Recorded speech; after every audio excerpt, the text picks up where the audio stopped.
Oh God! I don't know anything about that. I need to use a mark. He looks so angry. He looks like he's Nathan about to kill Fielder has somebody. gone on like a fucking downward spiral. Like that dude is sad. Wait, is Who he? is this man? He looks so angry. Nathan hear For about You his is a shows. man. So Nathan For You is a TV show that was made by Nathan Fielder, a man who plays or at least appears to be this like incredibly awkward little weird man, who does things to help people improve their businesses. Like, one example of this is he meets a gas station that is being beat out by other gas stations. So what he does is they have it so it appears that the gas that they're selling is like for $1, but it's actually full price.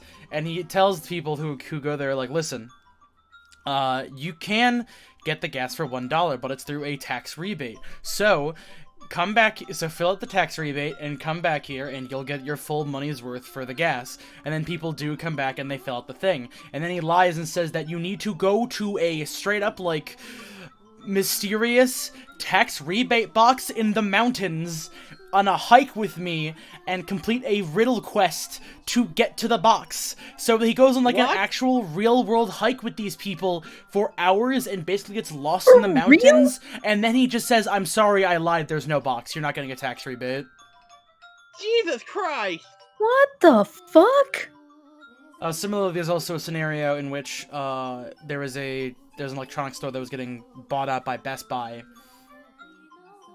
Or they were getting like put under by Best Buy, so they ran a promotion that sells all their super nice TVs for $1. So they could price match at Best Buy and this could take their entire inventory for $1. This works, but only because they make it so for the people who are going to the other store to get the TVs for $1, they have to, one, institute a formal dress code, so you have to be wearing like a tuxedo or a dress or whatever the fuck. You have to crawl through a super duper small like hole in the ground, like a little teeny tiny door, and then once you get past there, you can get to the TV room, but only if you get past the live alligator that's in the TV room. This worked! Yeah! Here's my other favorite one. This one actually happened in my area. Some coffee store was next to a Starbucks. So they were like, I got an idea how you can do this. We'll put a stand right next to the Starbucks and call it not Starbucks. No, and the thing is, all the drinks Starbucks. will be free. Yeah, it was a not Starbucks. So all the drinks were free because you did not need a license to give away free stuff. But the reason that's not. That isn't what he did. He made a Starbucks called Stupid Starbucks that is basically like an entire mock version of Starbucks, and it was protected under parody law. So he was able to. They were able to have a successful coffee shop based entirely off of that, and it even made like news. Like that actually worked. Anyways, Hi everybody, welcome to the stream. I've been describing Nathan Fielder's antics for the past 20 minutes because I'm beyond confused and terrified. It was on Comedy Central. I recommend That watching that explains a lot, and then his follow-up, the interview, which was actually quite good. Isn't that the one where those two comedians go to North Korea? No, not the interview. It's the rehearsal, which is also apparently insane and weird. I just found out today that apparently Scooby-Doo and Courage the Cowardly Dog have a crossover now. They do? Yeah, they've been. I did not know. I found out today. It's time for Nelly. Hey, the party yet. Yay.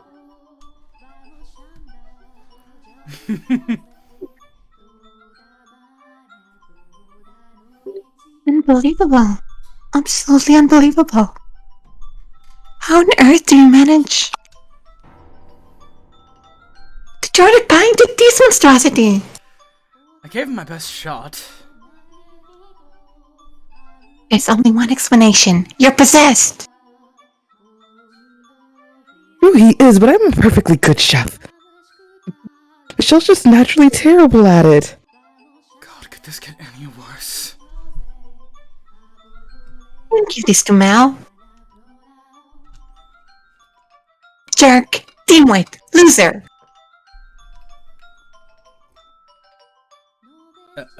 I'm sorry. Well, I guess we've got no choice but to do it ourselves. I'll set the table. get some tea while I'm at it. You know, always dreamed of these. Sitting at a table with a friend, having snacks, and just talking. Oh? Yep. And for that, I can eat a little awful, disgusting pie. It's just too bad I couldn't share it with my Mal too. I see. For all her complaining, she seems to be enjoying herself. I can only imagine how lonely she is out here.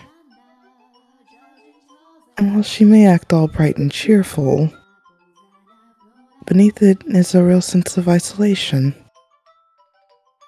And the same can be said about the girl behind the first door. As vivacious and pushy as she could be, you could see hints of loneliness behind it all. Her brother was practically all she had while she lived in the mansion. But if I were to guess, that's not the life she really wanted. I bet she would have preferred to be able to go out and play with friends. Being born into a noble family takes away a lot of your freedom. Even in such drastically different time periods. Oopsies, sorry about that. Oh god, it's been fucking forever, I forgot how to work this UI, there we go. She's still the same girl. Still the same girl inside. Actually, maybe the parallels extend beyond her as a person, and into the course of her two different lives. Perhaps that means all those who were reconstructed at Morgana's wish are destined to lead similar lives. Though Dest might be putting it too nicely. Nelly.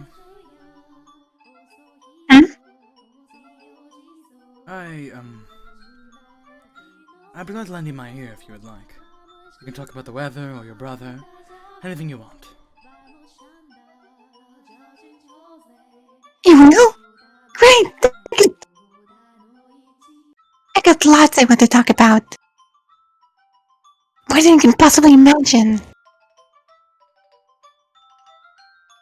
And you'll never guess what Mel said next.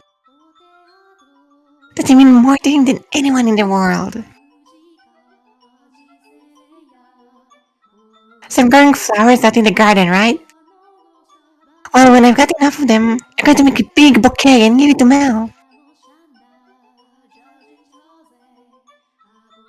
Back at home, we got this really, really big yard with this huge tree. We used to take naps under when it was nice out. So, what do you think about the tea I made? The flower petals what's really ties it all together. Oh, you won't believe what happened after that.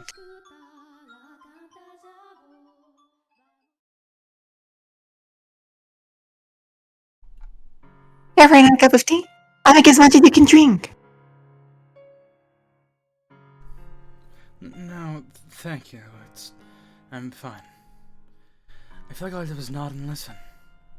And the bulk of it was about Mel, no less. I haven't talked that much in ages. Time sure flew by, huh? The sun's starting to set. You and the nun not speak much. We do, but it's kind of, I don't know, not really the same with her. It just feels, I guess, like she's too important for me to waste her time being led in charge of the church and pretty much the whole estate. And what about Mel? Does he not visit you very often? No, he does. He comes to see me a lot. Then why? He hasn't been himself lately. My old Mel would always happily listen to whatever I had to say, but now he seems kind of distracted.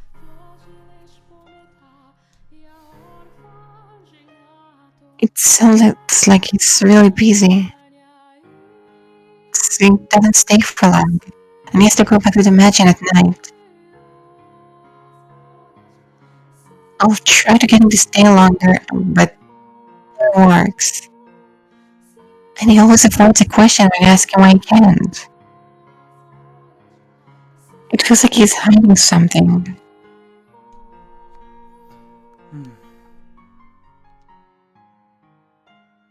Knowing what he's hiding, I can understand why he wouldn't want to talk about it. He can never tell his precious little sister that he and 2 other men have a girl locked up in a tower. Now he's stealing her blood for her sake. I wish things could have stayed the way they were before.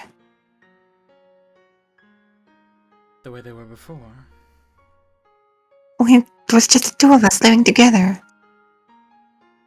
I know we're more stable here, and I can get the medicine I need from the church. But I'd rather stay sick than be so alone. You said you came here around 6 months ago. Yep, it was just the 2 of us before that. Oh, before that, at our old house, we had a bunch of servants. But I never really liked it there either. With that many people around, I just felt more alone. I liked it so much better when it was just me and Mel. Is that really what you want? To be sick and in constant pain? It's better than being alone.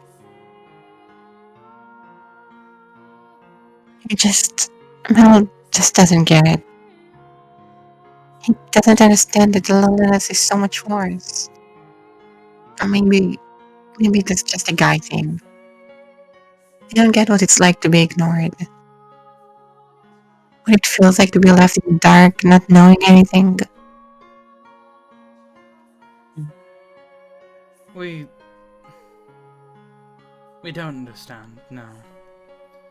We think saving their lives matters above all. Huh?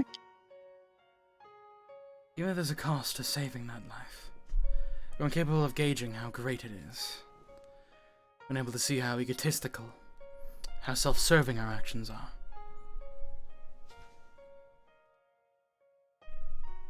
Are you talking about yourself?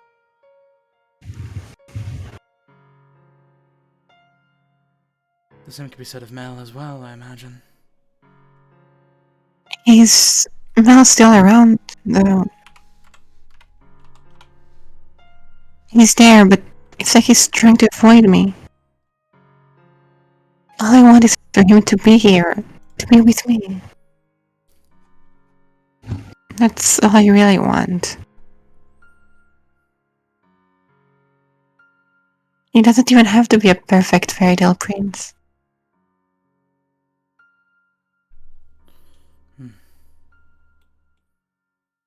You ever told him that?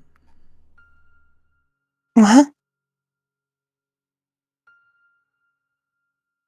Have you ever told him that he doesn't have to be the perfect brother? That you'd be happy with just having him there? Have you ever put those feelings into words?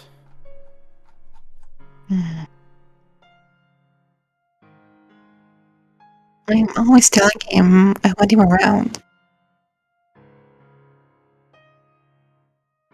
And that he doesn't have to be your prince to do so.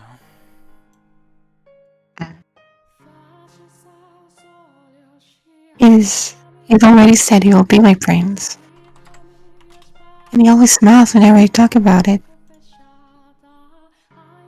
So how am I supposed to turn around and say he doesn't have to be my prince anymore? I know it's not your intention to force an ideal image onto him, but unconsciously, subconsciously, that's what you're doing when you talk like that.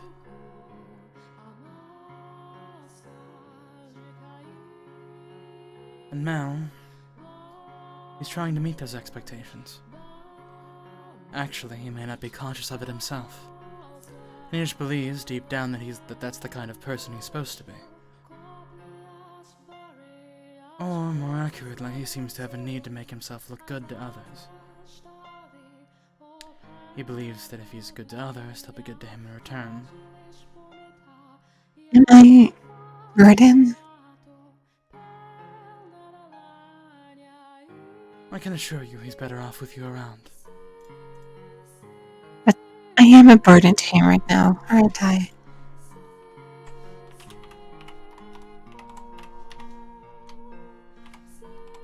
Be honest with me. Yes, you are.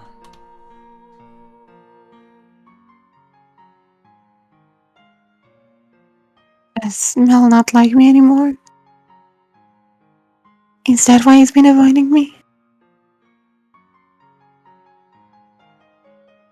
I promise you that's not the case. At the very least, he's doing what he's doing now because of how much he cares about you. You promise? I promise.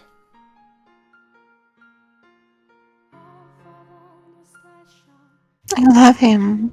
I love my Mel so very much.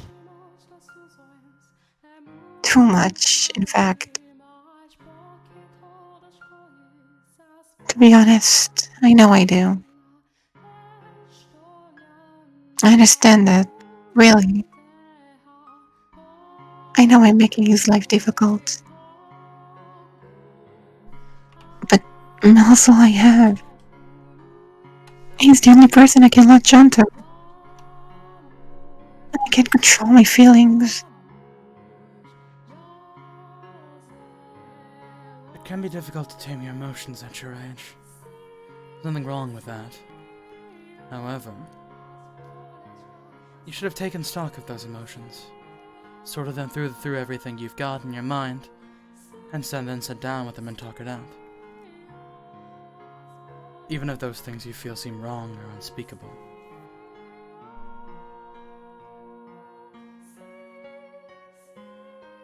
You should have opened up to him, taken the time to figure out what works best for the both of you.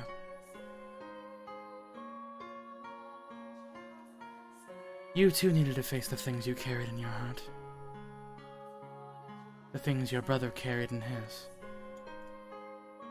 By not doing so, you end up never quite on the same page.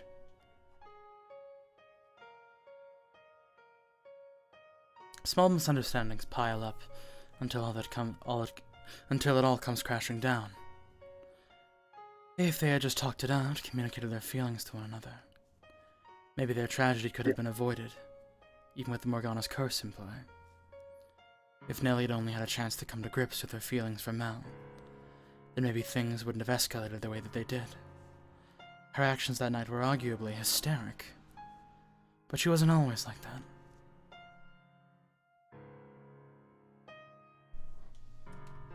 Mm.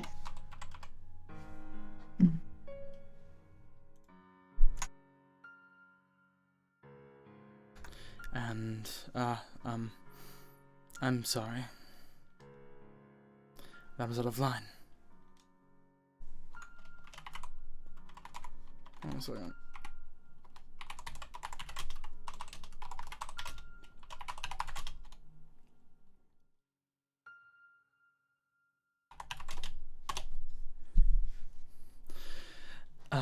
I'm sorry. That was out of line. None of this is any of my business, I know. No need to apologize. You're a very curious man, you know that. Hmm? We only met a couple of hours ago, but you talk like you've known me my whole life. It's like you can hear everything I'm thinking, see everything in my heart.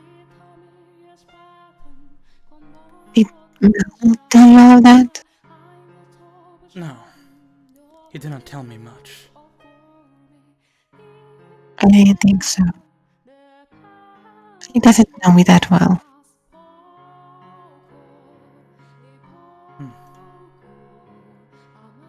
It's not too late, is it? If I talk to him, really tell him how I feel, do you think Mel will listen? I know he will. It won't make things worse. It won't make him uncomfortable. There is a chance that rifts may form at first, but those cracks can be filled again. And I promise you the result will be something much better than if you had held it in. It will all work out. Okay. Next time I see Mel, I'll tell him. I'll tell him he doesn't have to try to be my prince. Good. You really are a curious man. You're the first person to ever talk to me like I'm a real person.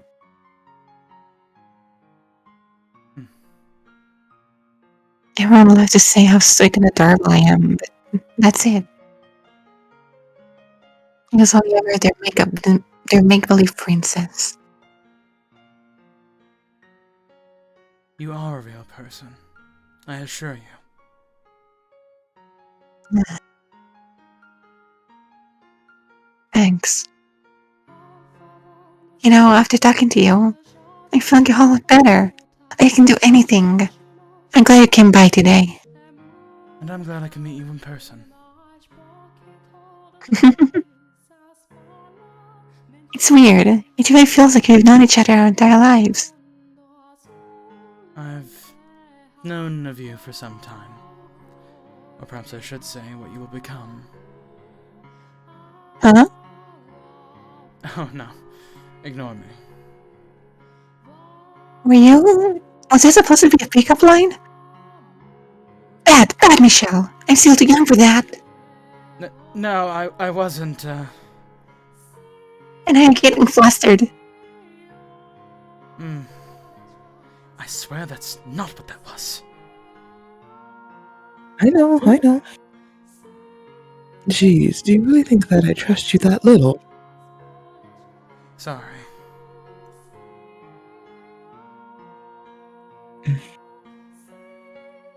Oh, because it's the most wonderful idea. Oh. Yep.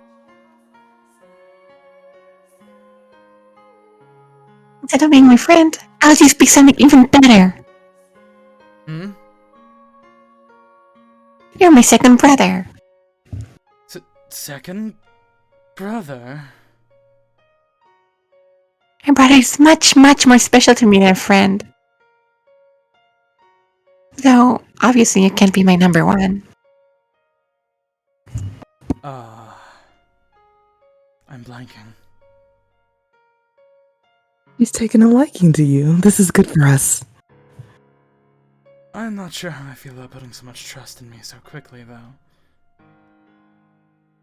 The amount of time it takes isn't important. What matters is that you listen to her, you understand her, and you treated her like a real person. In her eyes, you're someone she can depend on. You not want me as your sister? Actually, I was the youngest child. So having a younger sibling would be, Would be what? Come on, speak it out. it would be rather nice. You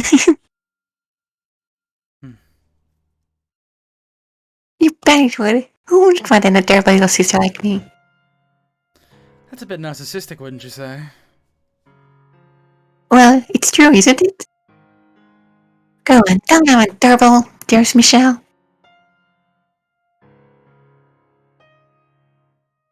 What? Well, don't just stare at me. If my Mel were here, he wouldn't bat an eye. Please don't compare me to him.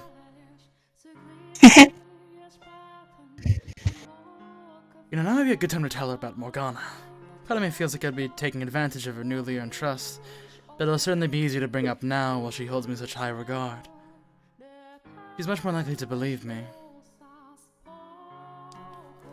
You're right. I agree, now's probably the best chance we'll get. Especially considering how little time we have. I can't shake the feeling that I'm rushing things. But at this point, all I can do is go with it and pray it works out. If we had the time, I think we'd all like to hold off. Nellie looks like she's having so much fun. And even you seem to be enjoying yourself. No, I'm just, It's nothing to be ashamed of. I'm having fun watching you myself.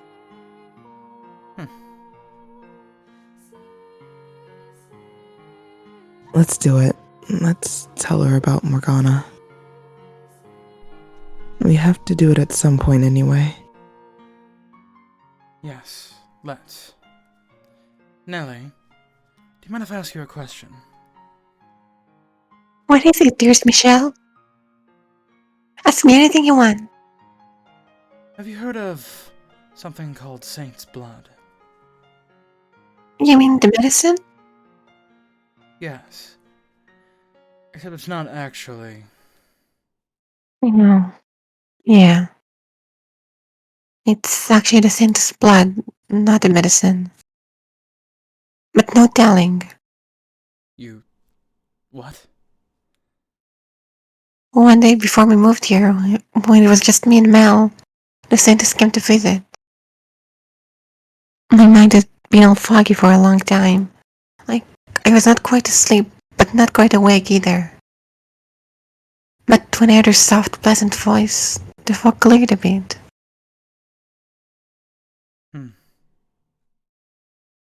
And then she performed a miracle for me.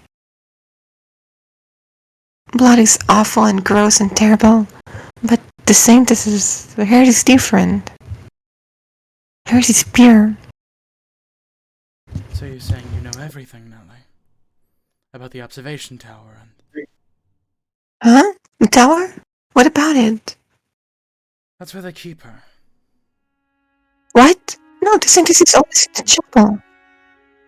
And she stays here with me. She comes back at nights. In fact, she should be here any minute now. So, she thinks the saintess... Is the nun and not Morgana? No, Nelly, that blood comes from... I'm really, really grateful to her. She didn't just perform the one miracle. She's been taking care of me while I'm here too. So whenever I see her, I always say thank you. I thank her for sharing her blood with me. And she always says, it's nothing, with a big smile. Nelly, no. The nun has no idea. Just assumes Nelly is thanking her for giving her the medicine. The same as my life. No, Nelly, she's not the one you should be grateful to. Huh?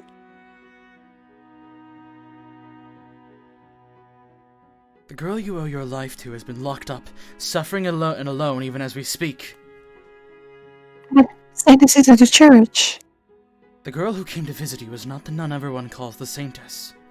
Her name is Morgana. What are you talking about, Michelle? The saintess is locked up? Stop that. I have no idea what you're talking about. Everything I'm telling you is the truth. Please believe me.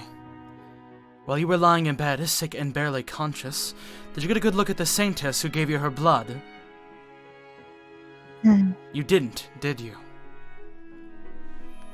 You couldn't make out any details because your mind was in a haze.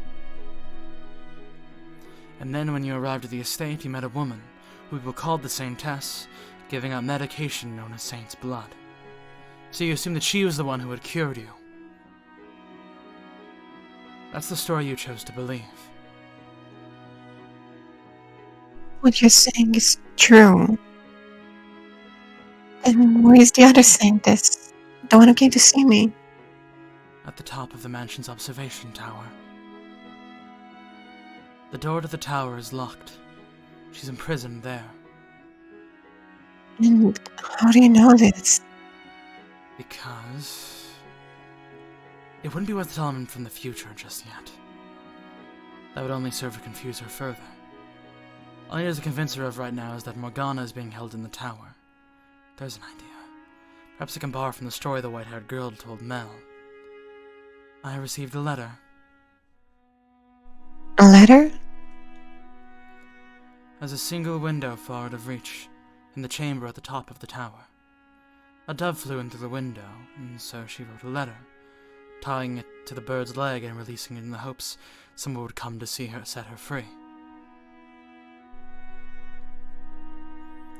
That letter ended up in my hands. If that's the case, then who locked her up?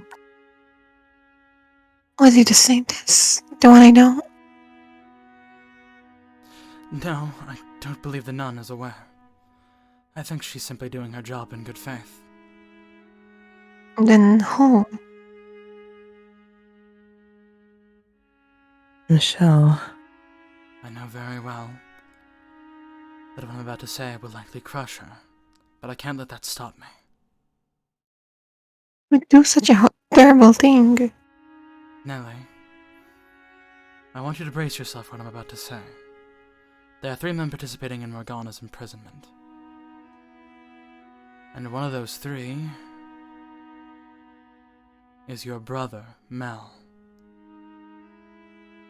I understand that's the last thing you wanted to hear, but please believe me, I would not say something so upsetting lightly.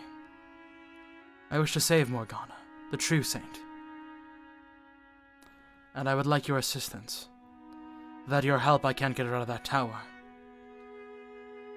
I need you to get through to Mel. Otherwise, both he and Morgana will remain entrapped. That's not true. Nellie. You're lying. You have to be.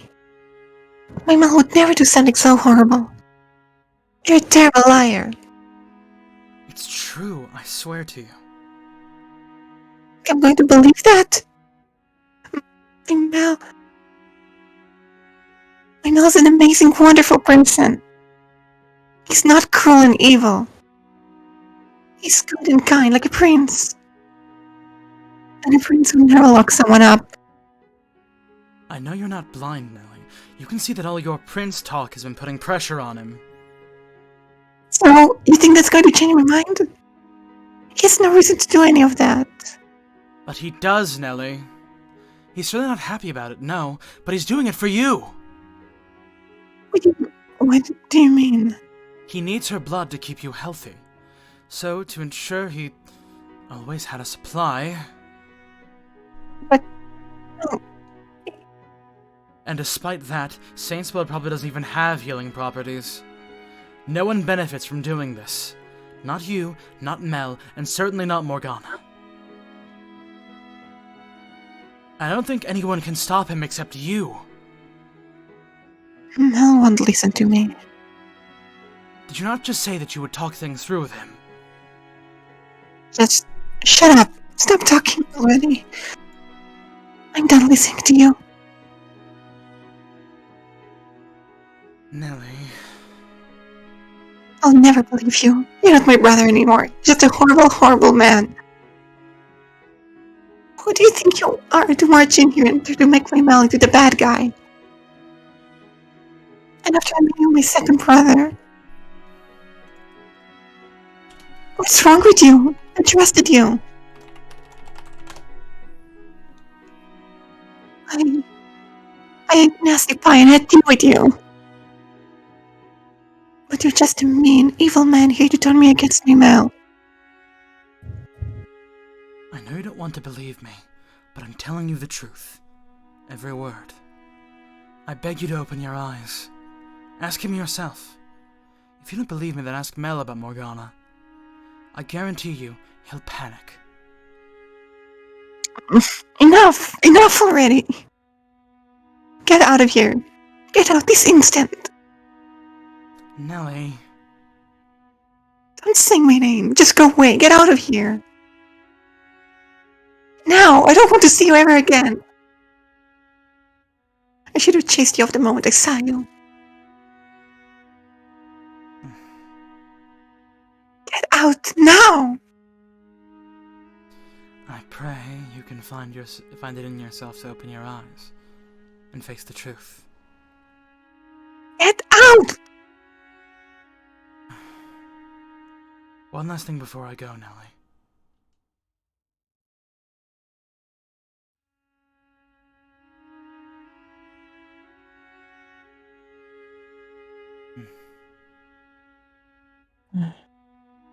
It's my only option. I know that. But I feel like all I accomplished by telling her was bringing her more pain. It's a difficult balance. We just have to pray that you were able to get through to her. I'm sure she'll come around.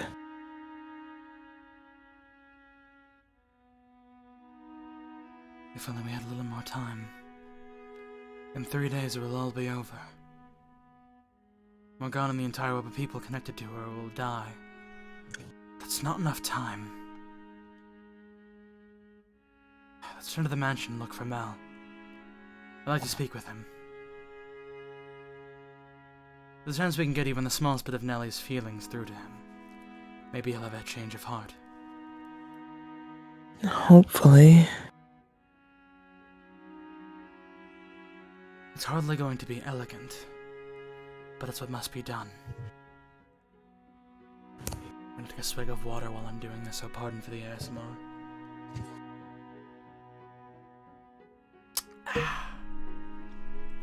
Anyway, sup, bitch.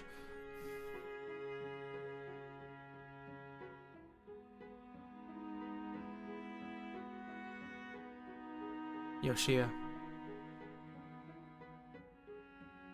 Medicine? Twink Maximum is needed on set, but unfortunately, it seems like he's having some issues. Wow. I'm just doing some funnies to pad for time. Ah, did you just get back? A scientist was calling me, telling me you went to see Nellie. What do you think? Sweet girl, isn't she? That she is. Though she can be a bit of a handful sometimes. I'm glad you could keep her company for a bit. Now, just to be sure, you kept a lid on all your crazy talk, right? She treated me to some tea, nothing more. Ah, the stuff with the flower petals in it, yeah? She thinks it's some kind of charm to make it taste better.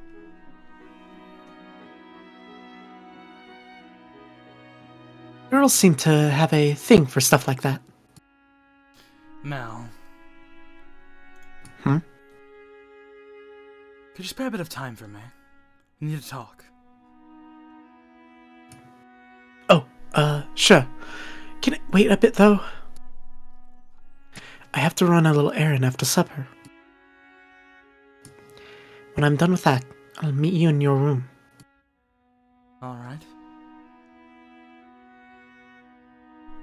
You think the errand is... Bringing Morgana her meal, presumably. Maybe we'll catch the three of them opening the door if we trail Mel. It's too big a risk. Mel's already wary enough as it is. I concur. And we don't know how the other two might react either. It's best to play it safe. No one's going to come to our defense if we're caught. Not at this point in time. So we better be off waiting in our room. Agreed.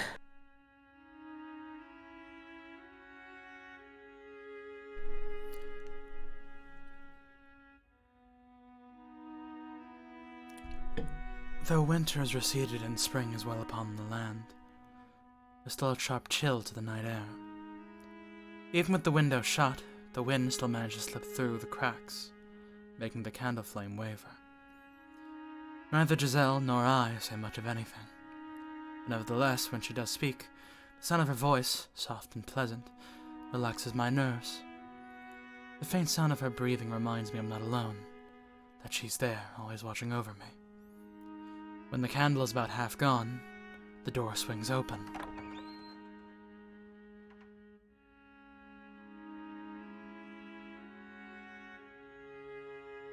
Sorry it took so long. What did you want to talk about? You didn't bring anyone with you. No, I didn't. Who do you think I'd bring? No one. I was just checking. Now, I'll get straight to the point. You're afflicted with a great deal of remorse, are you not, Mel? Pardon? I know what you're doing. What you're involved in. I know the girl at the top of the observation tower very well. Her name is Morgana, and you have her imprisoned in the tower. The door requires 3 keys to open, of which you possess 1.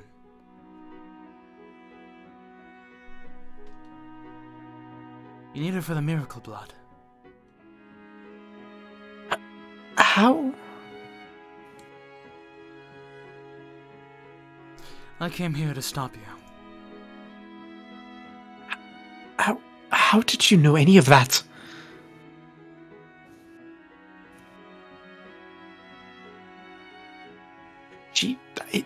It's not impossible she could have told anyone. Did one of them tell you?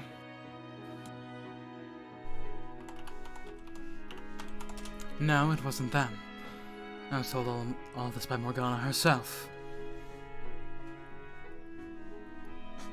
How could she? I would tell you it is going to seem impossible, but every word of it is the truth. I am not from this time. Many, many years after her death, Morgana's soul told me what happened to her. What? What are you even talking about? She's still alive.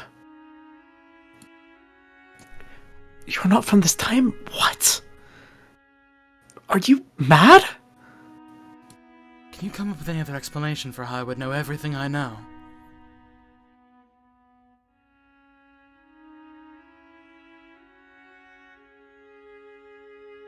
There's a single window in the room at the top of the tower. A small insignificant thing that sits high upon the wall, and entirely useless for communicating with the outside world. In 3 days' time, during the Harvest Festival, Morgana will die. And I must prevent this from happening. Prevent it?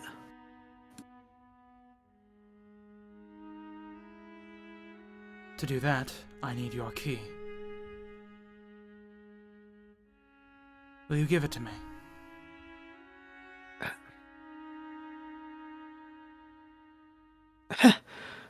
There you go, talking nonsense again. You know, I warned you not to kick up any dust, for your own sake.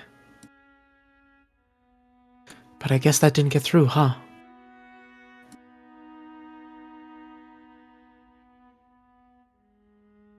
I don't care who you are or where you came from. All that matters is that you intend to stand in our way. What did you think I was, just a helpless little boy?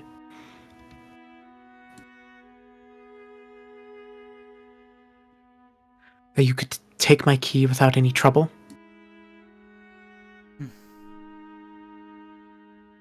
Well, you'd be right about that. If it was only me, stealing my key and setting her free would be a trivial matter. But it's not only me. The other two, they won't hesitate to kill you. Your life, anyone's life, means nothing to them. You don't know what they're like. How terrifying they can be. They're killers. I'll tell them everything you told me. I'll tell them you know our secret. And don't come crying to me when they come for you. I warned you. Is that what you want? Will you find the comfort you seek by being their devoted little slave and keeping Morgana imprisoned in that tower? What else can I If you feel at all ashamed about your part in this, if you want to do something to correct it, then you need to take that step. You can't fix this problem on your own, no. But I am here to help. I'm not ashamed about anything. Don't lie to yourself. Don't act like you know how I feel. What the hell is your deal anyway? You show up out of nowhere, spouting all this "I'll save you" and "I'm here to help" rubbish.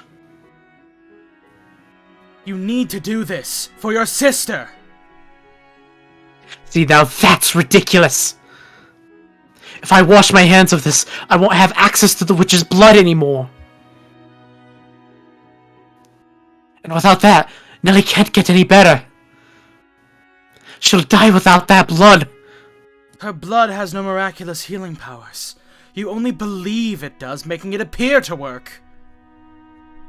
Oh, mad. Morgana's blood is not curing Nelly. In fact, it may very well be killing her. If you keep giving her that blood, Nelly will also lose her life during the Harvest Festival.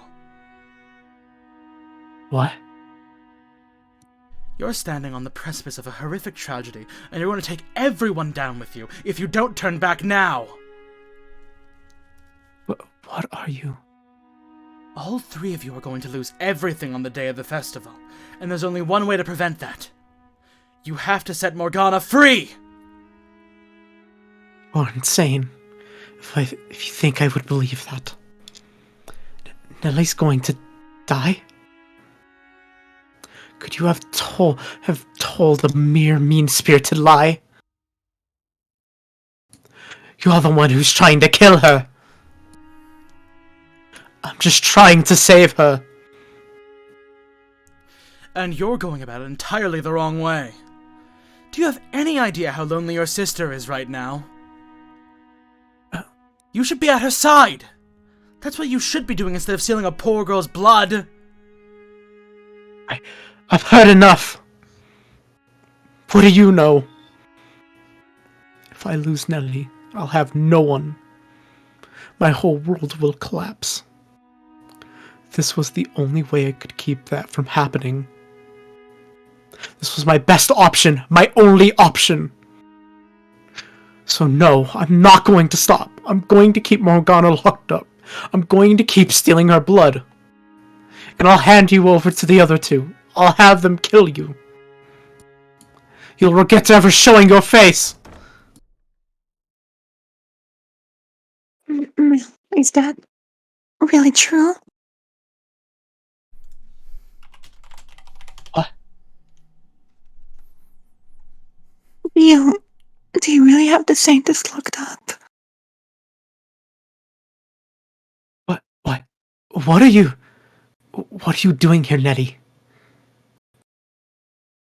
That man told me I had to talk to you.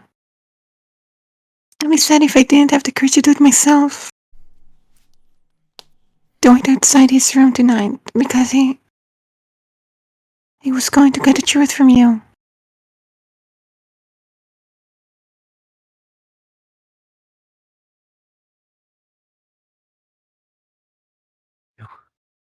You Conniving.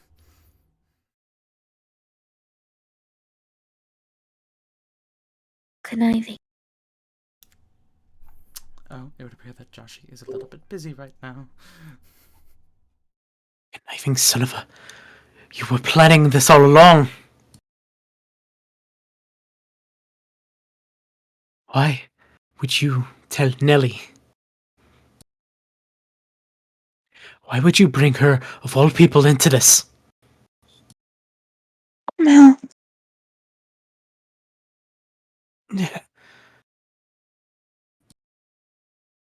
tell me, Mel. Is it true? Nelly, Are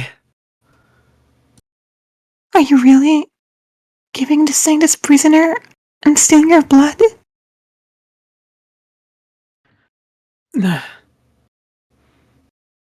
You said you would have him killed.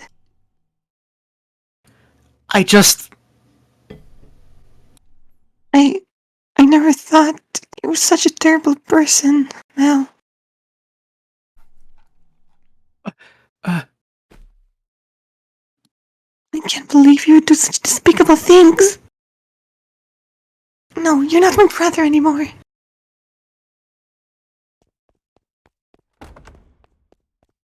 Nelly! Shall go after her.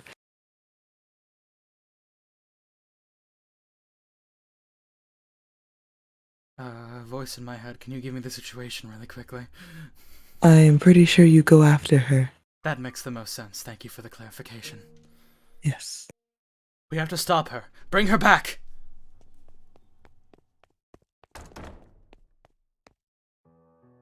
Nelly! Don't follow me. Just go away. Leave me alone. Stop! If you run away from him now, Mel will never come back from this.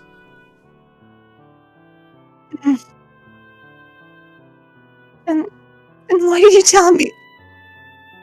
Why did you tell me what he was doing? If you hadn't said anything, everything would still be fine. We wouldn't be in this horrible mess. If you hadn't said anything, I could have kept on believing in him.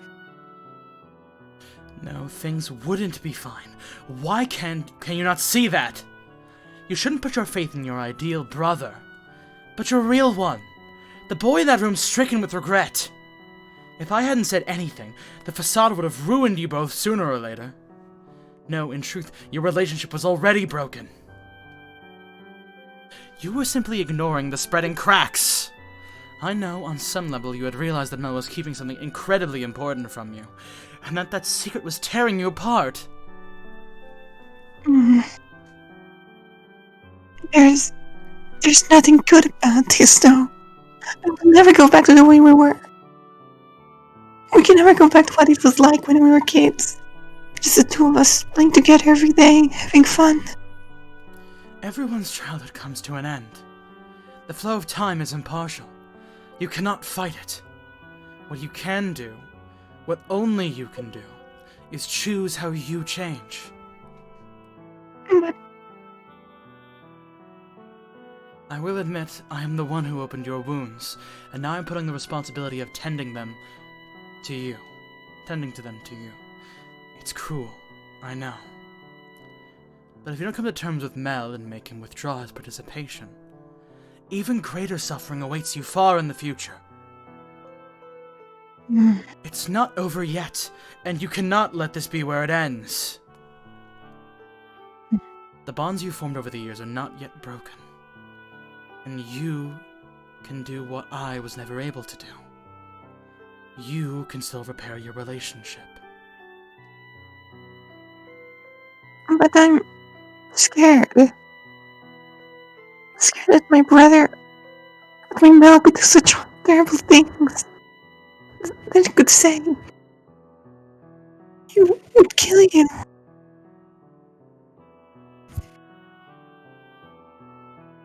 He used to be such a good brother.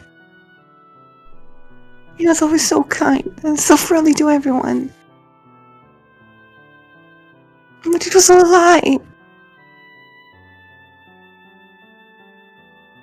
It was all a big act to fool me. No. It was not all an act.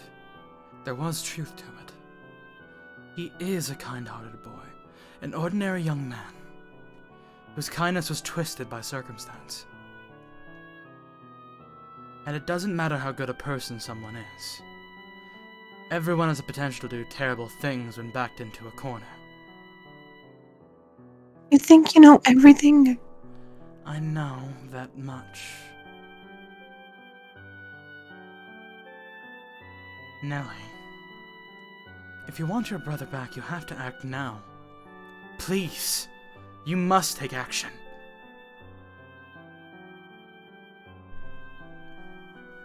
I'm scared. What am I supposed to say to him? I don't know. I'll be there with you. You don't have to face this alone. There's more to the story than we've heard. We don't know how he got himself involved in this. And I mean to get the rest of it out of him. And you need to be there to hear it. When I hear what he has to say, I try to say something I shouldn't. If I try to say something that will ruin everything, you'll stop me. You're the one who told me to open my eyes and face him. You're the one who made this whole mess. What am I supposed to do if it destroys everything I have? You said you'd be my brother, right? So be a good brother and help me out here. Promise me, you'll make sure nothing goes bad. You'll do that, won't you?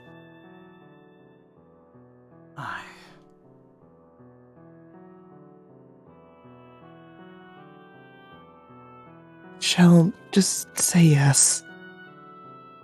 We won't let this go bad. Have faith in yourself. Faith that you'll put their relationship on track to recovering. Promise her. Give her the courage she wants from you. You have nothing to fear. I'll be there for you. I'll help you both. Okay, I'll do it. I'll go back. Thank you, Giselle. No, don't mention it. Now, let's go see what he has to say for himself. Let's draw back that curtain. Yes, let's.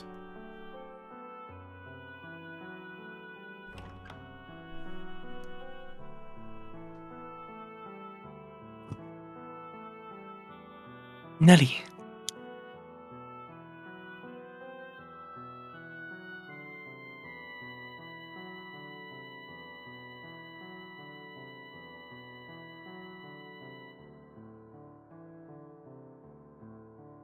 I know. What did you come back for?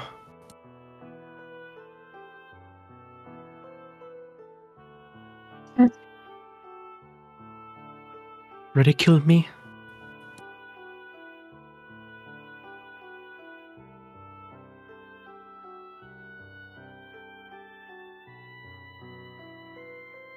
I'm not your brother. I'm not the brother you thought I was, huh?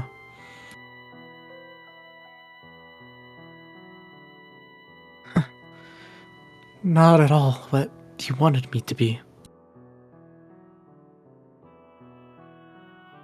It's all over. Everything Michelle said was true. There's a girl imprisoned in the tower.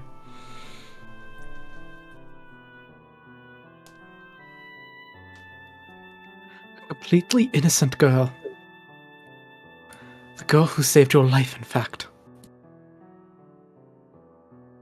Go on, tell me how cruel and terrible and evil I am. I am no prince. Here's an idea. Why don't you make him your new prince? You can do it, Nelly. Ask him. You have your reasons, don't you? You have some reason for being a part of this, right? A reason? Yeah. I have a reason, alright. I wanted to save your life. I needed her blood to cure you, so I had her locked up. Tell me the truth. I don't remember much about when the Saintess came to visit, but I do remember a little. I remember her saying she would gladly give whatever she could to the sick and needy. Which means you had no need to lock her up.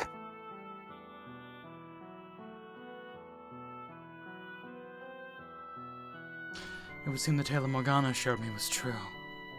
She really was a saint. Yes, she was. Tell me the truth, Mel. Tell me everything. There's nothing to tell. There is. I know it. There's more to a story than just the facts.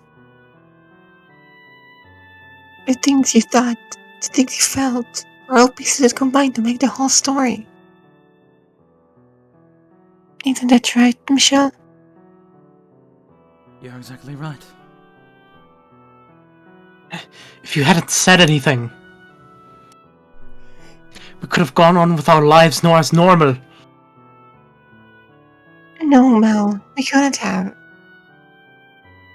I thought so too at first, but it's not true.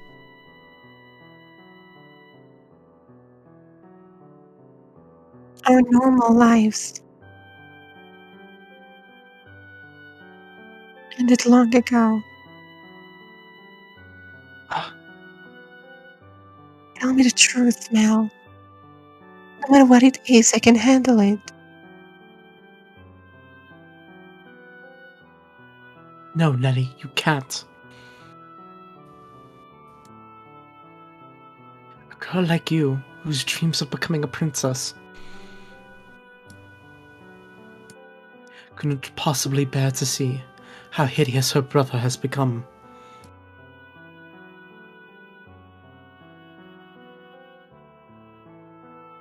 How can I know if you don't say anything, though? That's how it's always been with us. You were nice to me, and that was all I needed. I never looked beyond the surface. I made you into my ideal brother and latched onto that image of you.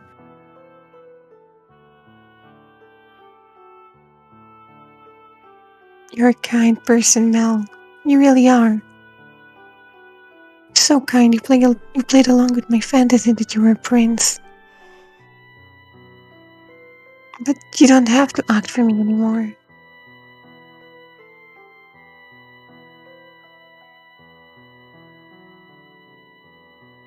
I want to know the real you. I'm all done being a princess. I'm just your little sister now. Nothing more. Your one and only little sister, Mel.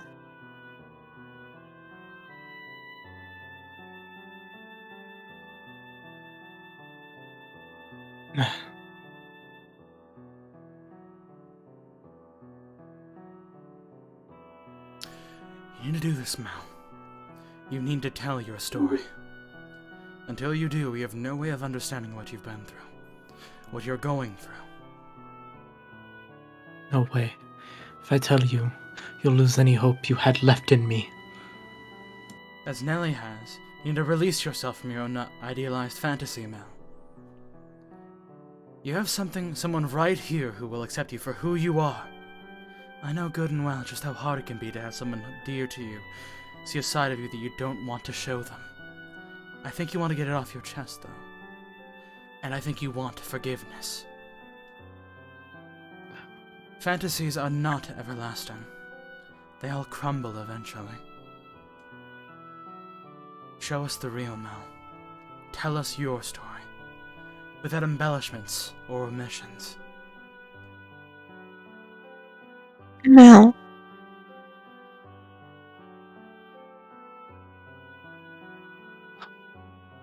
Okay. I'll tell you. Not like I have any other options. Nelly, if at any point you can't bear to hear it anymore, so be it. You're free to leave whenever you like. I won't go anywhere. I can almost guarantee you.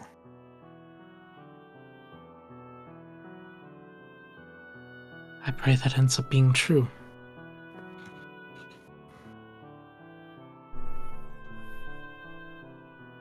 Alright, here goes.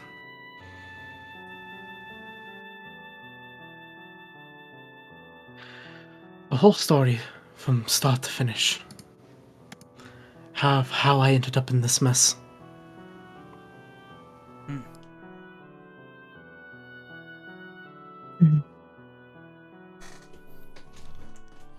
All right, good luck, Joshy. This is the rest of the stream. Fuck.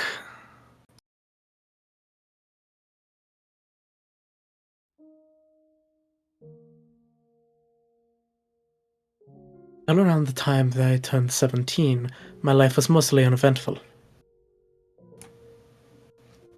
On one day, when it was nice out, I would take walks around the house's grounds. Sometimes napping beneath a tree.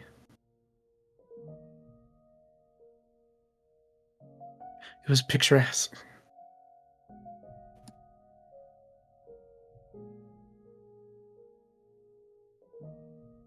And you were always there with me. You have the same flaxen-colored hair as me, but yours always seemed to glisten in the sun. Whereas mine is flat and dull. You shone like a tiny little dancing sun.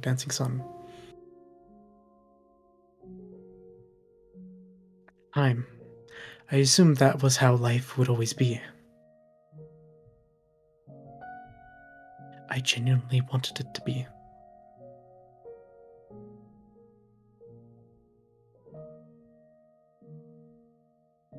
Following my 17th birthday, though, I was met with a deluge of changes.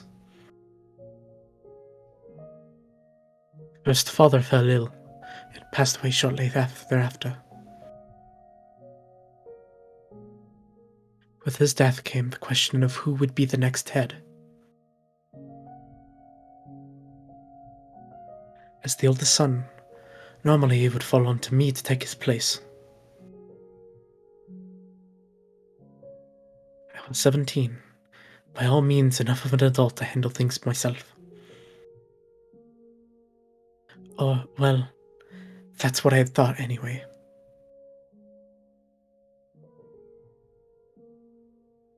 Nobody else did, though. After discussions I had no part in, it was decided that my uncle would become the next head.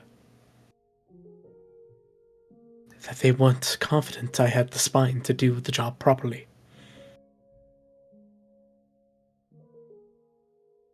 I wasn't sure what to think. Part of me wanted to know why nobody bothered talking to me, and part of me was relieved. Somewhere inside, I knew I didn't have what it took. So I was more than happy to let someone else take that responsibility. If it meant I could go on with my life quietly, I didn't care who they picked. My uncle, though, seemed to have caught on to my apathy, which he did not take kindly. And in response, he formally disavowed me. You're not the only one who still had some growing up to do, Nelly. I wasn't quite the adult I thought I was earlier.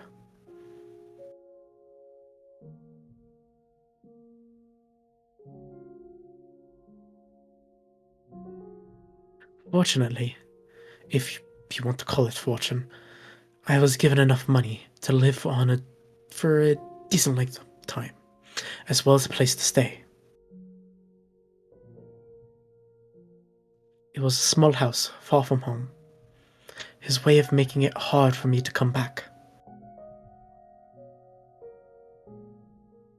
Not that I had any intention of returning.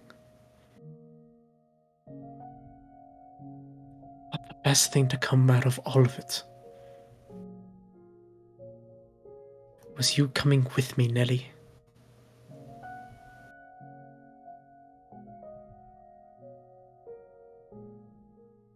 So, this is your newest home, dearest Mel.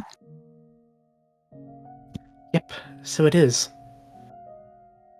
It's amazing how little there is. No big yard, no paintings, no vases filled with colorful flowers, no silver bowls filled with fresh picked fruit. But there is you and me. You're not going to go and say you want to return home in a couple of months when you realize life isn't as luxurious here as it was back there, are you?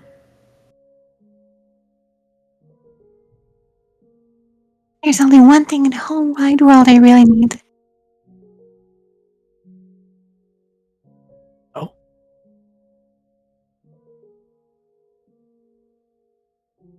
Honestly, I can't live without shiny shoes. I can live without shiny shoes and pretty dresses like Mother wears. I don't need composers to come and write me songs for my birthday. As long as I have the one thing that matters most to me, I can do without anything else. are you saying... Hmm. I'm as happy as I've ever been. I don't need all that fancy, expensive stuff. We may not have a huge yard, but the sun shines everywhere. Flowers can grow even without a gardener tending to them. Nelly, I'll I'll do do what... whatever I can for you. Oh, dearest Mel, are you hungry? I'm hungry. Oh, yeah, a bit. Alright, I'll make something then. Start off with some fruit jam. Maybe make a pie out of it.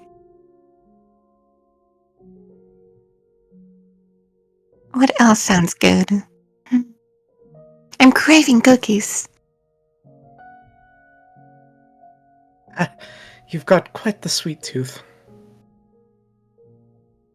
You're going to make yourself sick like that.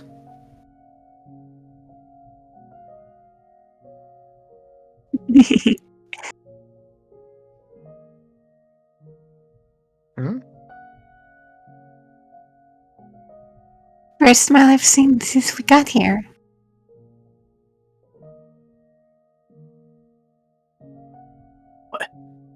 That can't be right. I'm sure I've been smiling. Nope, you've been frowning all day.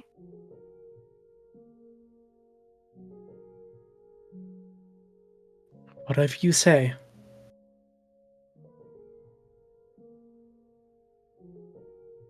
Forget about all that stuff at home. Look at each other. We can do this. Who cares that we're not rich anymore? We'll figure things out in no time. And then we'll have even more fun than we did back there. Yeah, you're right. It'll all work out, dearest Mel. I'll always be here for you. You get yourself an adorable little princess. What more could you possibly need? Cheer up.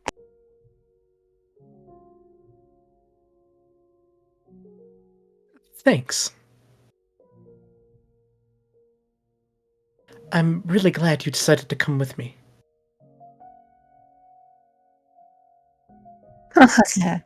Did you think for a second I wouldn't? I'm your princess, dearest Mel.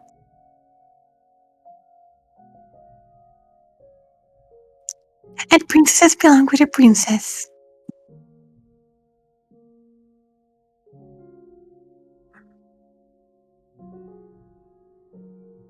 suppose so. Until that day, I had never known how good it felt to have someone who wanted me in their life. Saw me for me. I realized for the first time how blessed I had always been. I was hardly prince material. I wasn't strong or handsome or regal enough for that. But Nellie calling me her prince gave me the illusion of being worth something. It had made me feel like I could keep on being that richly blessed young man, even this far away from home.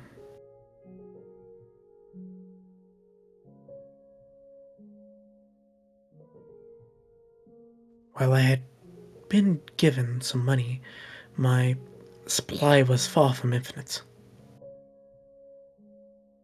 I knew I would eventually have to find some kind of work, some way to support myself and Nellie. But to be quite honest, I couldn't gather the motivation to do much of anything. My whole life had changed so abruptly, so drastically, that my mind just wasn't able to keep up. It had knocked me on my backside, and I didn't have the strength to get back up. I couldn't tell Nellie that, of course, so this is what I said instead. Staying home because I want to be with you as much as possible.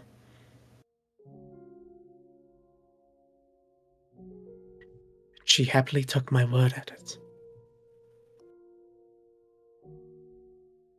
Our new life together was quiet and unremarkable. Even so, it was still a constant stream of new experience for the two of us, having been pampered our entire lives.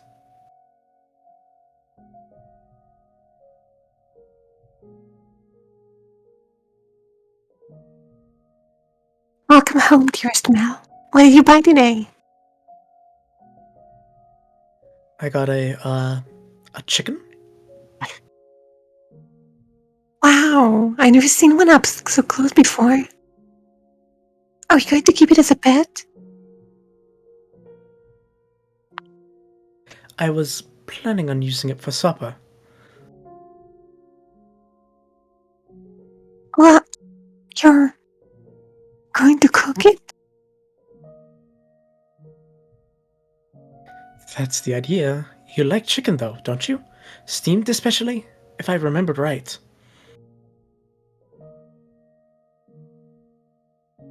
Yes, but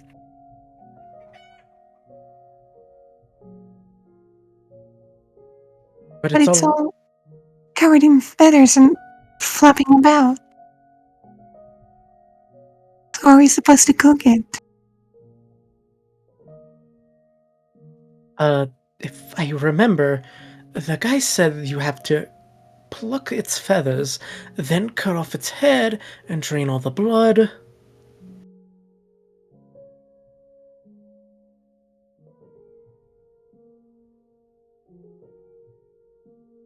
Ew! No way! Absolutely not! Not in a million years! You do it, Mel. What? I've never done this before. Well, I'm not, so you do it. All right. I'll bring it to the... Inside, do it outside. Okay?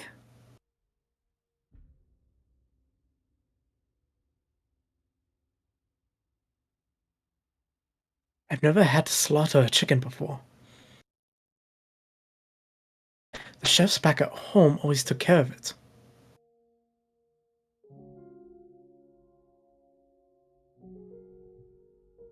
God, I hope I don't screw this up. Well, I'm not going to accomplish anything if I just sit here worrying. I just gotta give it my best shot.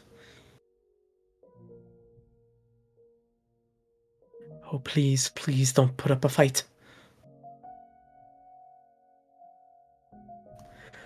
Ah, I can't watch!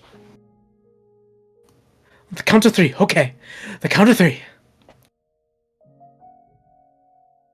1, 2, 3! Ah! Ah! Wait! Come back! Oh, it's gone.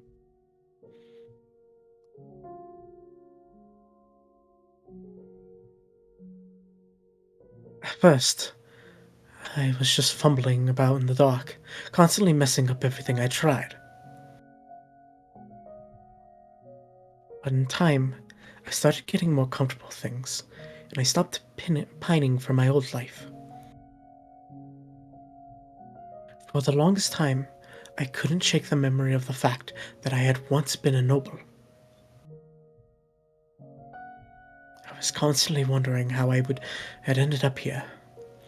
Why was this happening to me? Nellie had seemed to have adjusted fairly quickly, but I wasn't faring so well. I was surprised, honestly. I figured if anyone was going to have an issue with our new lifestyle, it was going to be her, not me. Back home, Nellie had tended to be, well, a bit of a princess. She was frequently harsh with the Abigails, scolding them for the smallest of things. There was times I thought she might be biting her tongue for the sake of, for my sake. But every time it crossed my mind, she would say, "I've got you, dearest Mel. Everything is just fine." And in those words, that kept me going.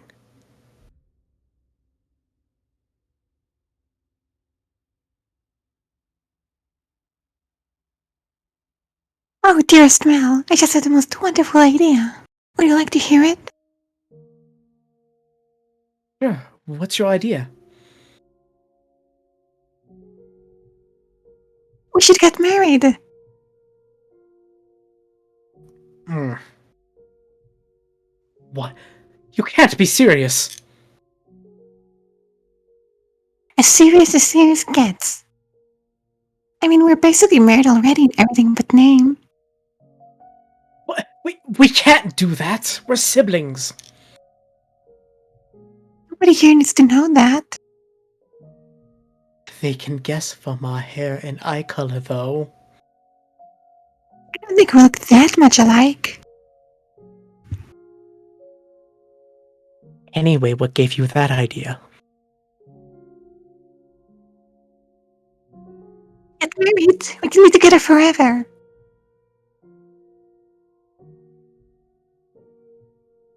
We can do that just as well as brother and sister. It's not the same, though. No one ever says two siblings lived happily ever after. Ugh.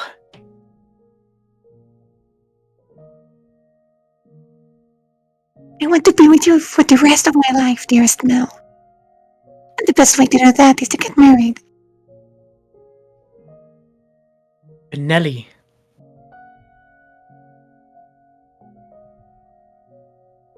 What are you so hesitant for?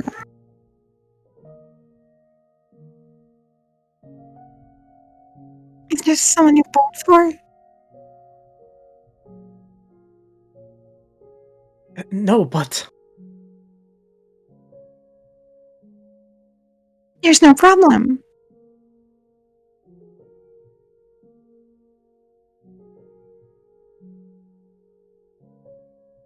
We're blood-related siblings.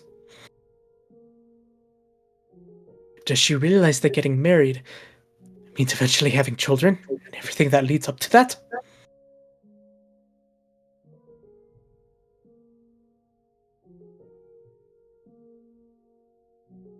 That goes against the teachings of the Lord. No, she's still just a kid chasing after fairy tale endings. She doesn't understand the reality of what she's saying. Sometimes I'm not sure what to do with you, Nelly.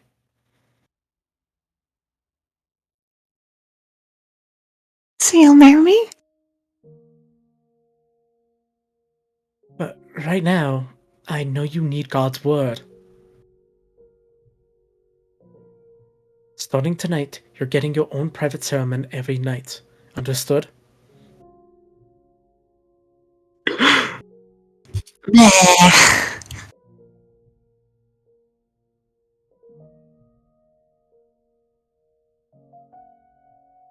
My instruction was as much of my own sake as it was for Nelly's. I'm not going to lie. The thought did cross my mind that her proposition might not be so bad.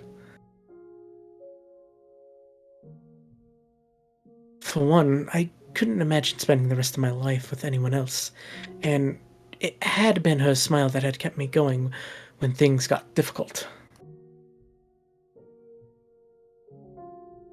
But I knew that was a sin. I didn't think I would be able to live with myself if I crossed that line. So night after night, I taught her, reminded her that we were brother and sister, and that we didn't have to be anything more for her to be the most important person in the world to me.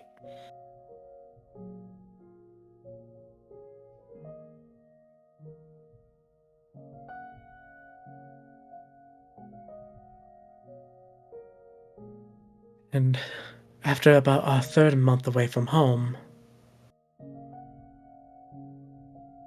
that life began crumbling. Nellie woke up one day with a high fever that refused to break. At first, I thought it was just a cold and that she'd be over it soon enough. But as much as I tried to convince myself, oh, she'll be better tomorrow, she kept getting worse until eventually she couldn't even get out of bed. She had visibly lost weight, and I had never heard her voice so weak and lethargic before. Lethargic.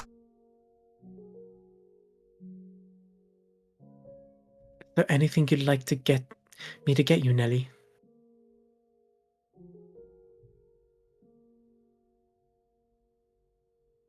All I want is you to be here with me, dearest Mel.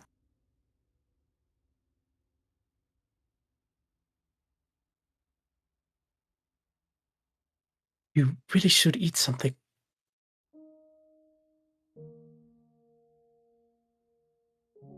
I'll make you something like, how about a nice expensive chicken?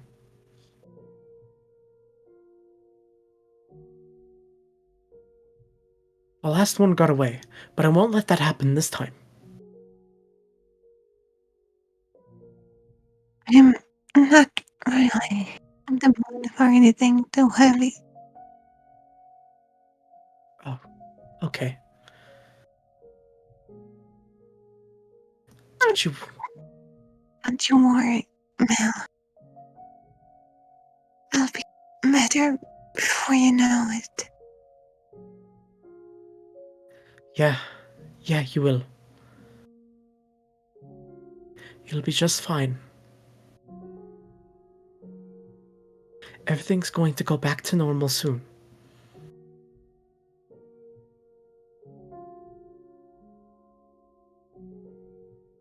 Mhm.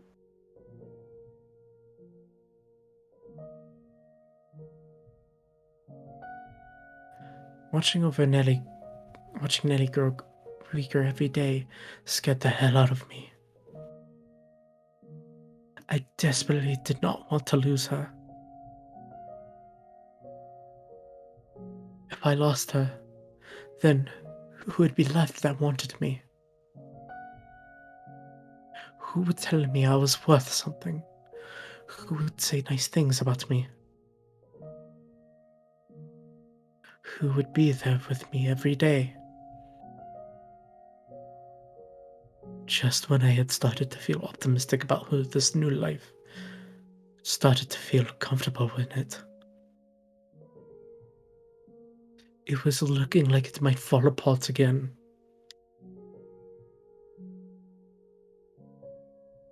I searched everywhere for medicine that could cure her.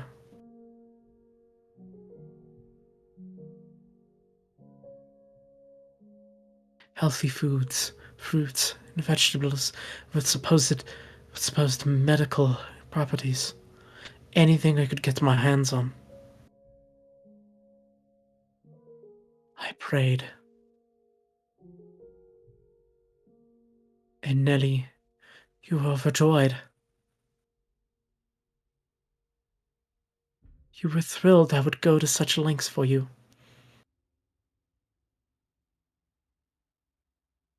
But the reality is, I was really doing it for myself.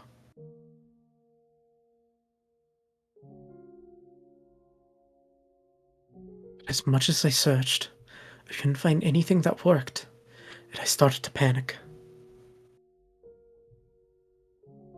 I would go to bed at night, afraid I'd wake up the next morning and Nellie wouldn't. I was already grasping at straws, and I was ready to try anything that had even the slightest chance of curing her.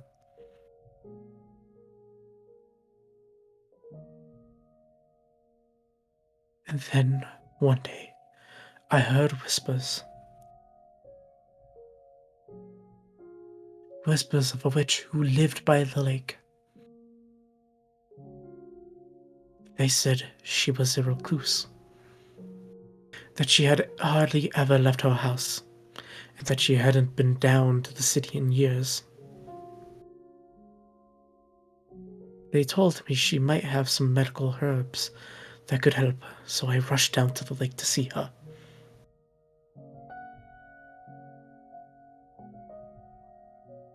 Sitting by the shore was a small cottage, even less luxurious than where Nellie and I were living at the time. Seeing the thin trails of smoke rising from the chimney, I was convinced the rumors were true. A witch lived in that house.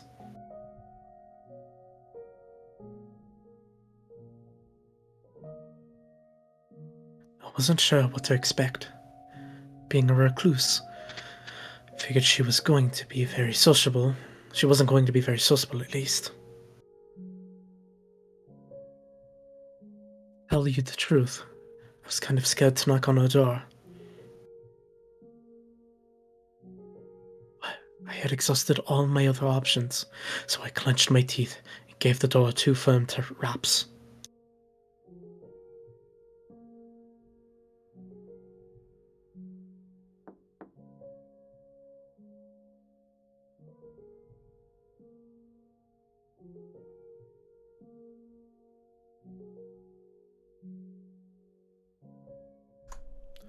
Con, you're up.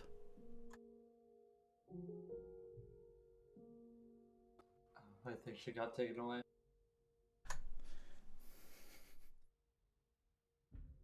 It would appear that Con has mysteriously vanished.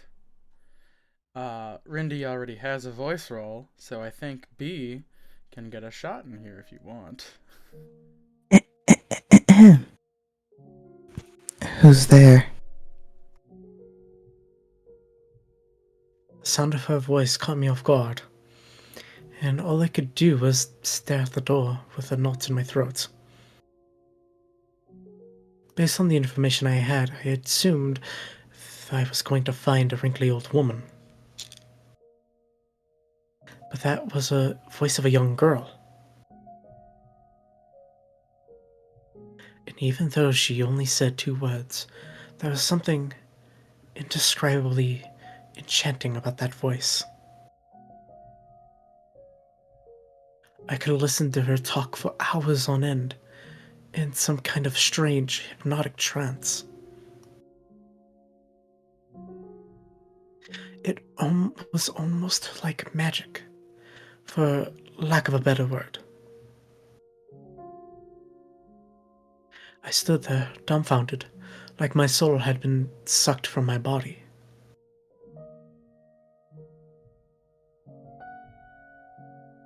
Who's there?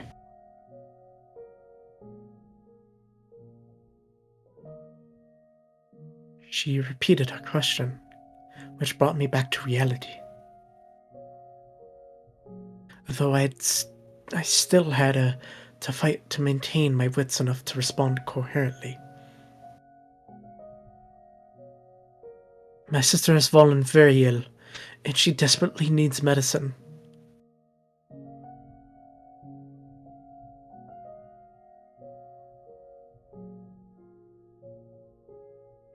I was told that the person who lives here is a skilled herbalist.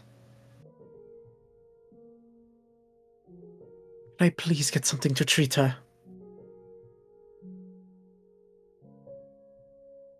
What are her symptoms? Uh, she's got an extremely high fever that won't come down. She has no appetite. She's only drinking water, and she's can't get out of bed. We're going to want to lower her fever first. After that, get her on a nutritious diet. I'm going to give you 2 medications. Give her the first while her fever is high, and the second after it's come down. Thank you very much. Her voice wasn't bright and energetic like Nellie's. It was more strained, somber, and quiet, yet simultaneously clear and sharp. The sound tickled my curiosity. I wanted to know what she looked like. I wanted to know what kind of girl stood on the other side of that door. With a voice that pretty, she must be equally lovely, I thought. And I had to see it for myself. And my wish didn't fall on deaf ears when she opened the door to hand me the herbal medicine and take my money. Her head peeked out between the crack ever so slightly. I said I would tell you everything exactly as it happened, so I'm going to be perfectly honest with you. It was unsettling. It was nothing like I had imagined from her voice. Her skin had, I guess, fallen off or something, because you could see the raw, red flesh beneath it. To say it was hard to look at would be an understatement. Most of her face was covered by the black hood, so all I could see was her mouth and chin, but even that much was harrowing. But the last thing I wanted to do was look away. For all I knew, that was why she had become a recluse. And I couldn't let myself hurt her. So I suppressed my own disgust and put on my best smile. People often tell me I have a very pleasant, Amiable. amiable smile. So I figured I could use that to prevent her from picking up on what was actually going through my mind.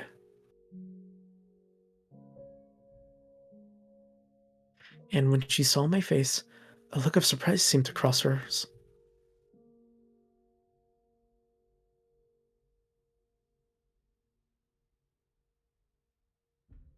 The witch's herbs did, indeed, seem to help some. Going to visit her was better than talking to any other of the local doctors. Nonetheless, Nellie hadn't been cured. She was only feeling a little bit better. So I kept paying the witch visits, kept purchasing more herbs from her. And every time I went to that cottage and heard her sweet voice, I imagined how much sweeter it would have sounded without a door obstructing it.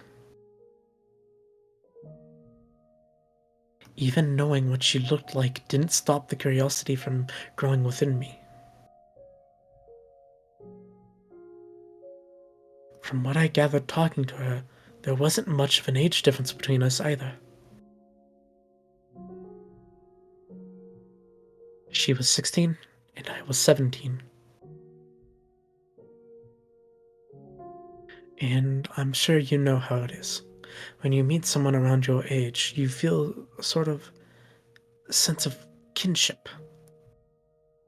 This girl I had originally believed to be some kind of otherworldly witch was starting to feel like a regular person to me. Through our conversations, I managed to learn her name, as well as the fact that she had come here from a faraway country. We were both a long way from home. Thinking she might open up even more to someone who had been through a similar experience, I decided to try inviting her to go on a walk with me.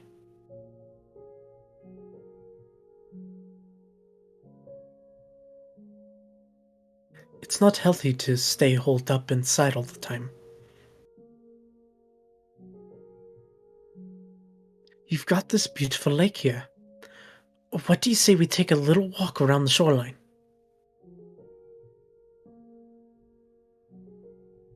To my surprise, she accepted.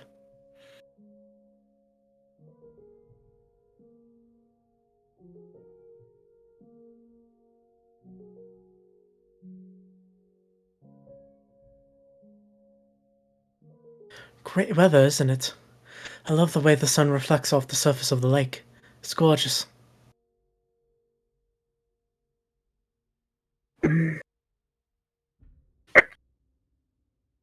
Are you okay? I'm in disbelief, to tell you the truth.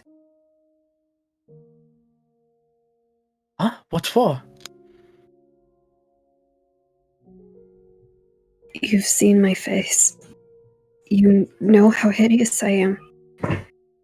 And still you invited me on a walk. You're a very peculiar person. Is it really that strange? I mean, we're almost the same age, so I figured we might make pretty good friends.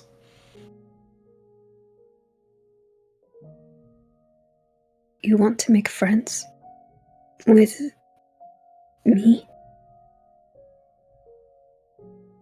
Well, sure. We've been through a lot of the same things, so we can understand each other better than most. Understand each other.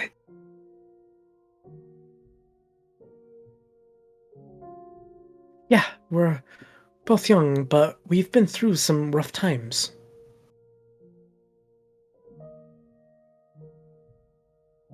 I'm going to be blunt with you. You have not been through anything like I have. What? No. If you had experienced the things I have, you wouldn't be smiling right now.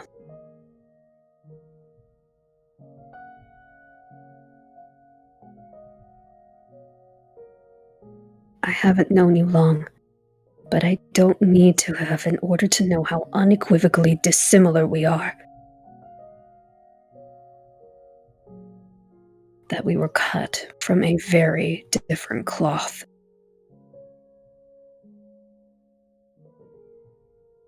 Well, yeah, we're people. We're not made of cloth, so... That's not what that means, you know.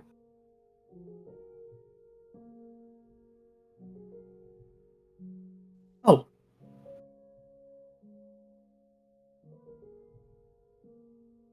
I'm sorry. I didn't mean to be so harsh.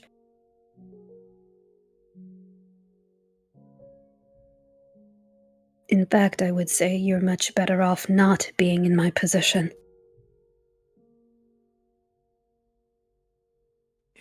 sounds like you've been through a lot.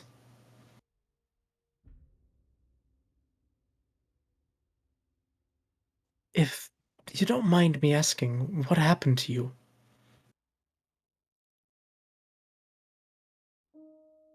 I'd be happy to lend an ear.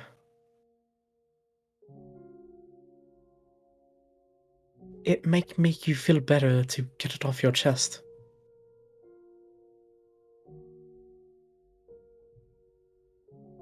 And that is what's so different about us.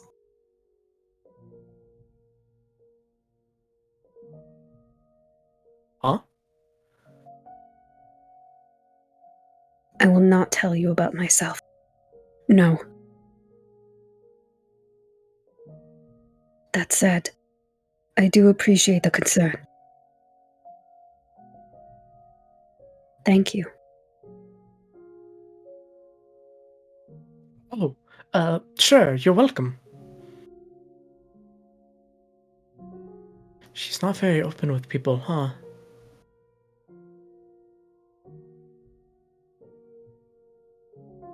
Though I guess that's only to be expected. She hasn't spent much time around other people, looking the way she does.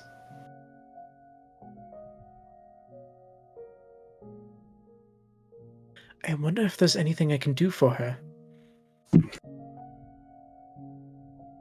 At least get her to show a little bit more emotion.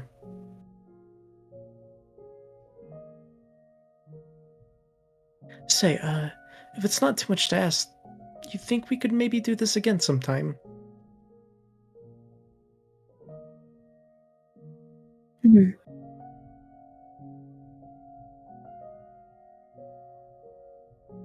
Don't expect me to lower my prices.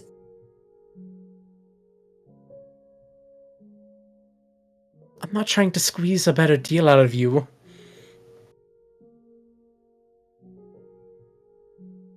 I just want to get to know you better. Nothing more to it. No ulterior motives, I promise.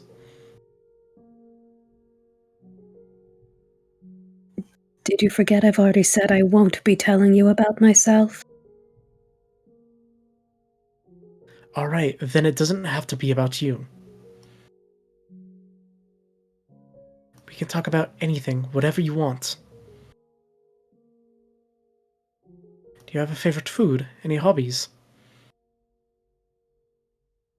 Nothing in particular. Well, that was a fruitful conversation. Ah, okay,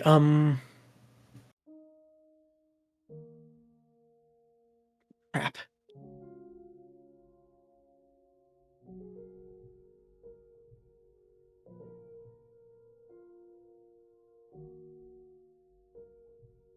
I have no interests or tastes worth mentioning, so if you want to talk, I suppose that leaves you to be the subject. Me? Tell me about yourself. My life's not all that exciting. Anything I had to tell you would probably just bore you. I'm not looking for excitement. Okay.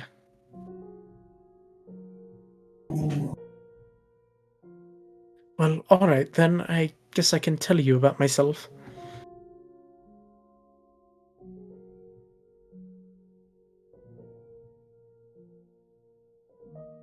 And so I did. told her about my family situation, and I told her about Nellie, and that was pretty much all I had to talk about. For the most part, she hardly even reacted to anything I said, so it was difficult to tell if she was listening or not. But she would urge me to continue whenever I'd go quiet for more than a few moments, so I suppose she was listening. Every time I came to purchase more medicine, we would go on a walk around the lake together. A single loop around the shoreline didn't give us much time to talk, but my attempts to reduce our walking pace or stop to extend our time together were flatly ignored. And she had refused to go around one more time than once, claiming it would disturb her daily rhythm. That said, she never refused an invitation either, so I don't think she particularly disliked me. Yet, anyway.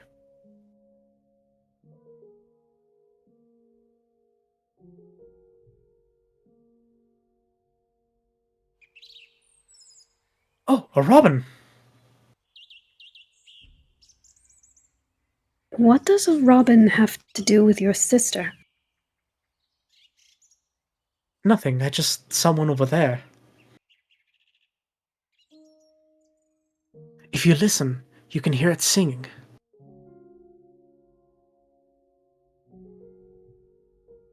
Hmm.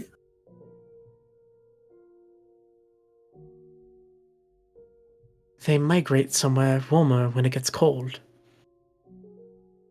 They just fly off to some place more comfortable.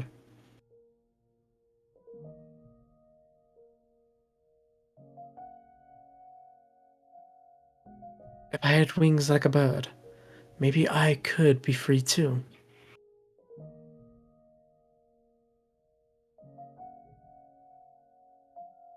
There's not a single creature living in this world that is free. What? Birds regularly get shot down by hunters or preyed upon by larger birds.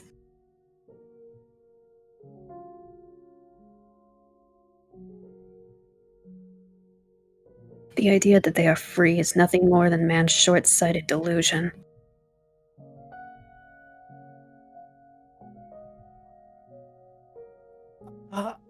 Sorry, I guess.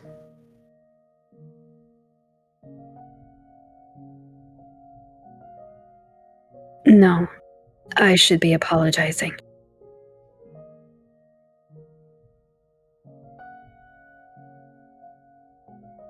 I wasn't trying to attack you.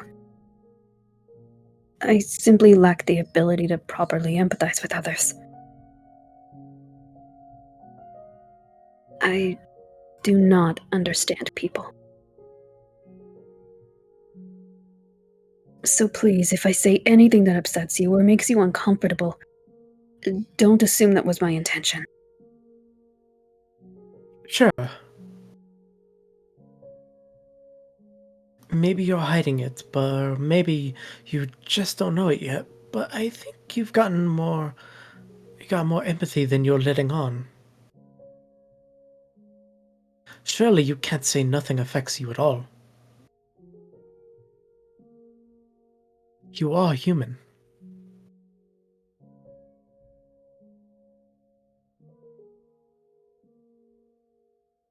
So you don't have to be so closed off. I might not be able to do much for you, but I do want to get to know you better. I want to understand you.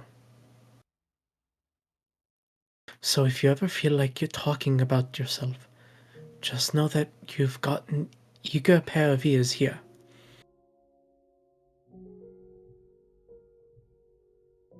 Okay?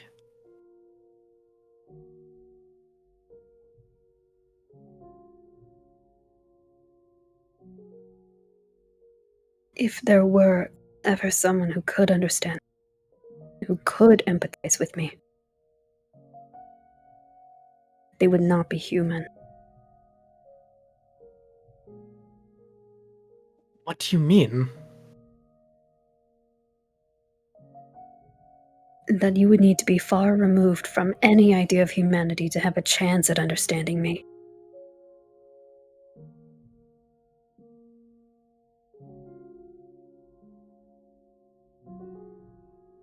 Regardless,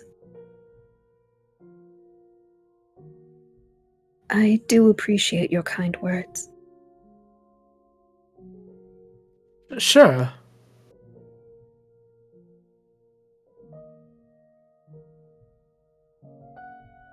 So, out of curiosity, do you have anyone, really important to you in your life?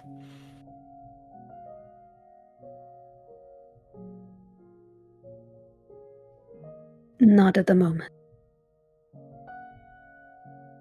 Does that mean you used to?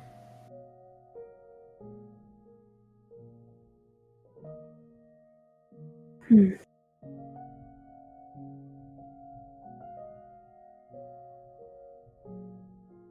I'd love to hear about them, if you don't mind. They're all long dead. 4 years ago, something unpleasant occurred. And as a result of that, I was forced to part ways with the people who taught me humans have the capacity for kindness.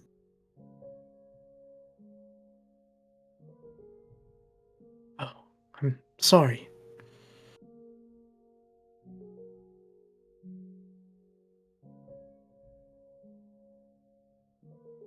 Well then, if your sister's condition worsens again, come see me. Farewell. Hey, maybe we could talk a little slower next time? So we could, uh, have more time to talk?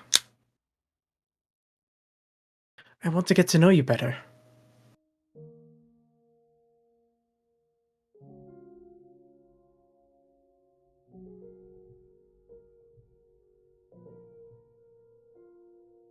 I'll consider it.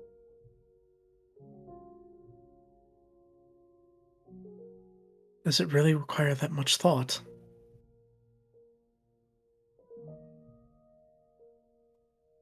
So long. Bye. See you soon.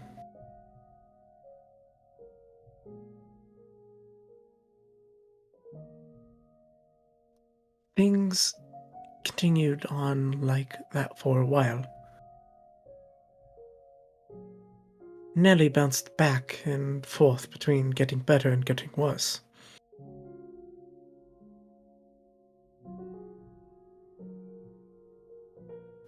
Emotionally, I followed not far behind, getting very little in the way of peace of mind.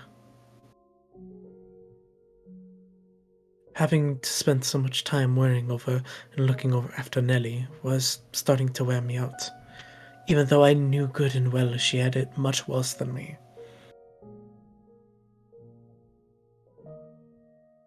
I wanted to be done with it all. I wanted to be free. I wanted her to get better as soon as possible, so I could stop agonizing over her. So at some point, I started wishing for a miracle. I didn't care if it came from God, an angel, or something less holy.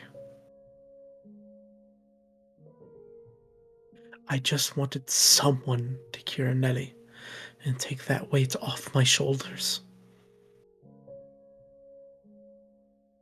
And during one of our walks, I let that slip. I'll take anything at this point to make her better. I'll even take a miracle if I can get one. I assume she would, as she had a tendency to, say that people who believe in miracles were delusional.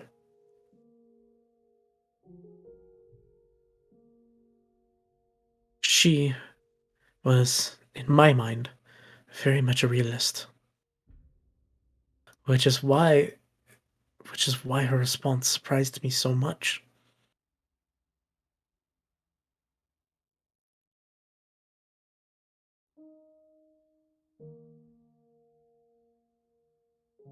Do you sincerely wish for a miracle? What? Do you truly want a miracle, no matter what form it may take? Well, yeah.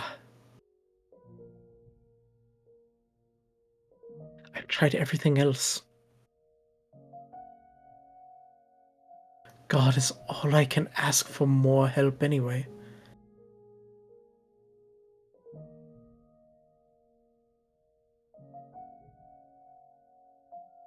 I know what you're going to say. There's no such thing as miracles.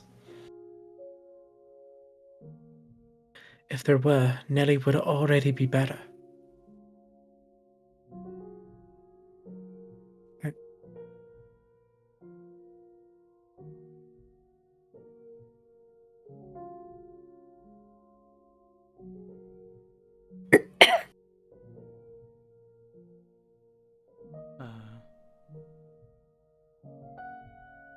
Say the line? Second.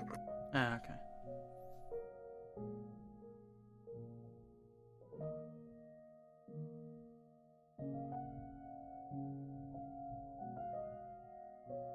Hmm? I've prayed every single night for her recovery. Hmm.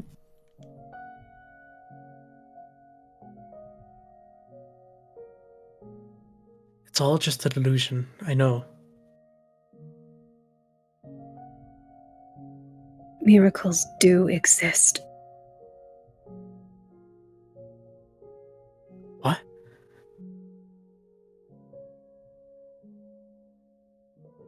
If you have faith, and you sincerely wish for her to be healed, you will be granted your miracle.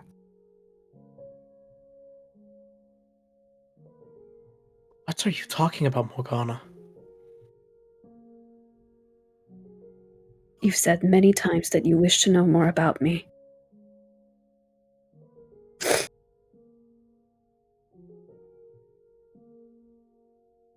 Yeah, I have.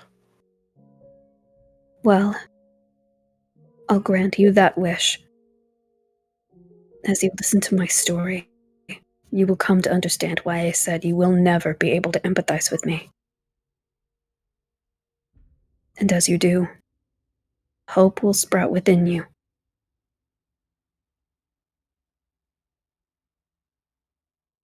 Here in my lakeside cottage, I am known as a witch, but I did not used to be called such.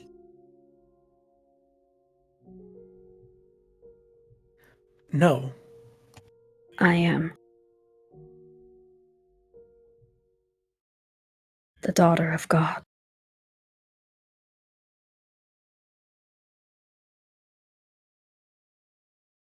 This is probably a good place Yeah, to I end was going. today. That was probably the best point to end the stream. Yeah. Sweet.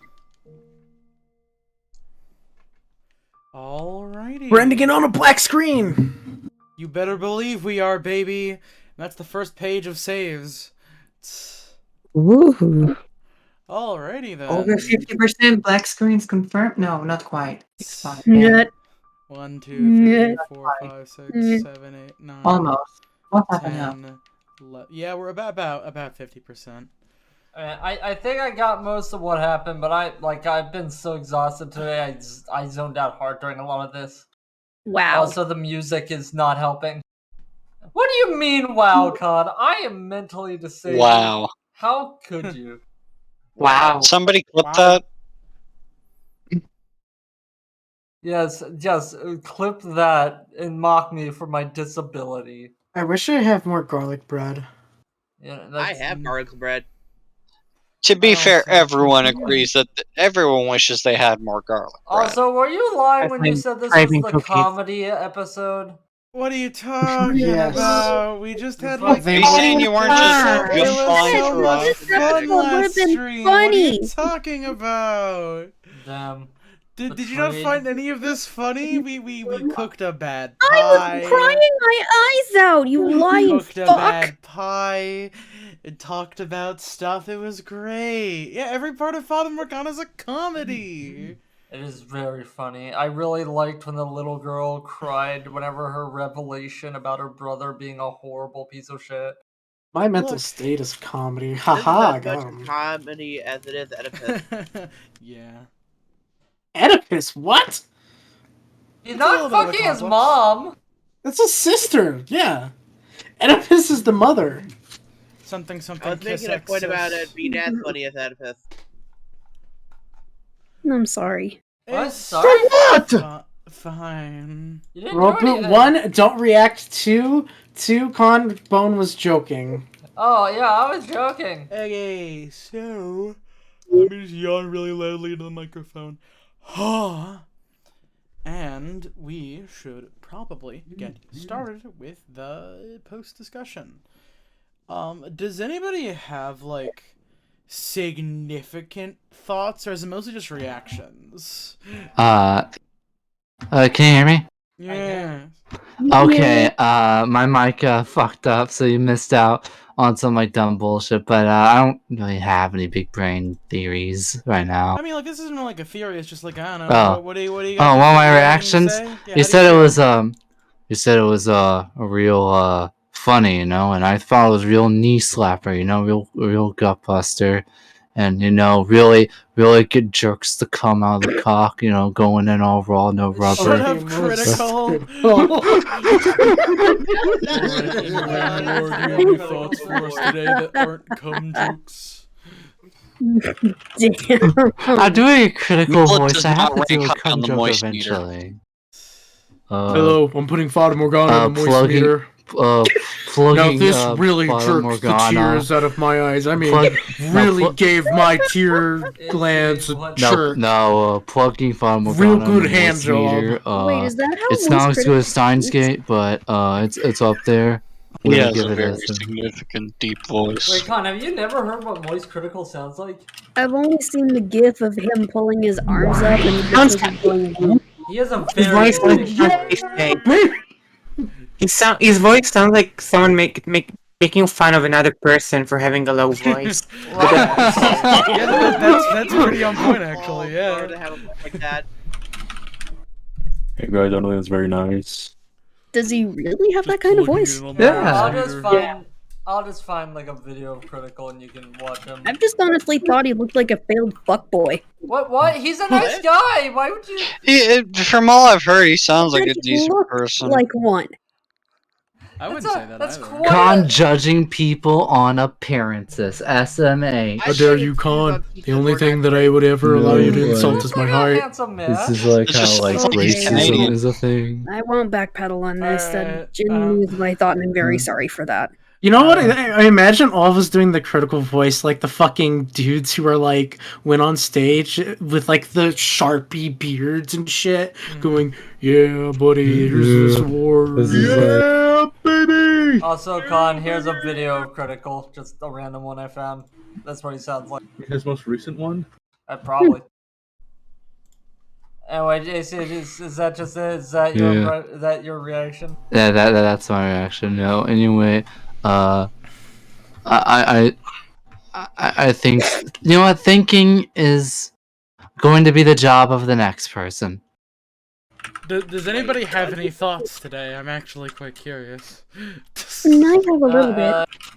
Just I mean, like, we're just getting kind of fed the story at this point. So Yeah, pretty much.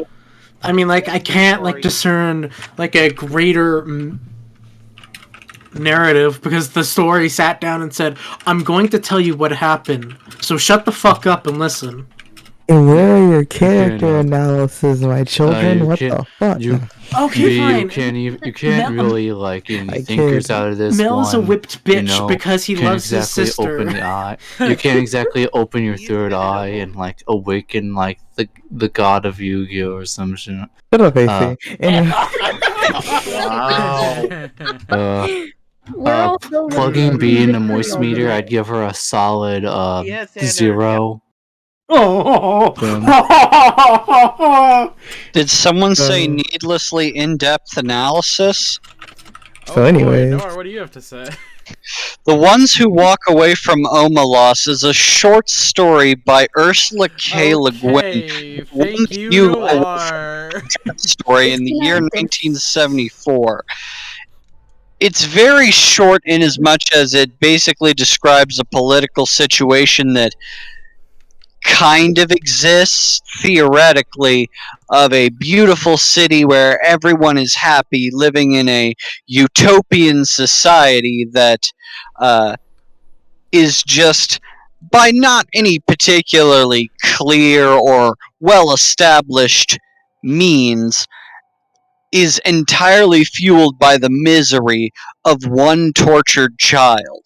It's not clear how that works, but in the the heart of the philosophy is just that from that internal suffering, just everything in Omelas can be perfect and beautiful and wonderful, and everybody in Omelas knows about it, or at some age is introduced to this singular suffering child, and it rather questions in the end if the people who are right are the ones who are able to live there and remain there, or those who choose to walk away because they have more integrity than they do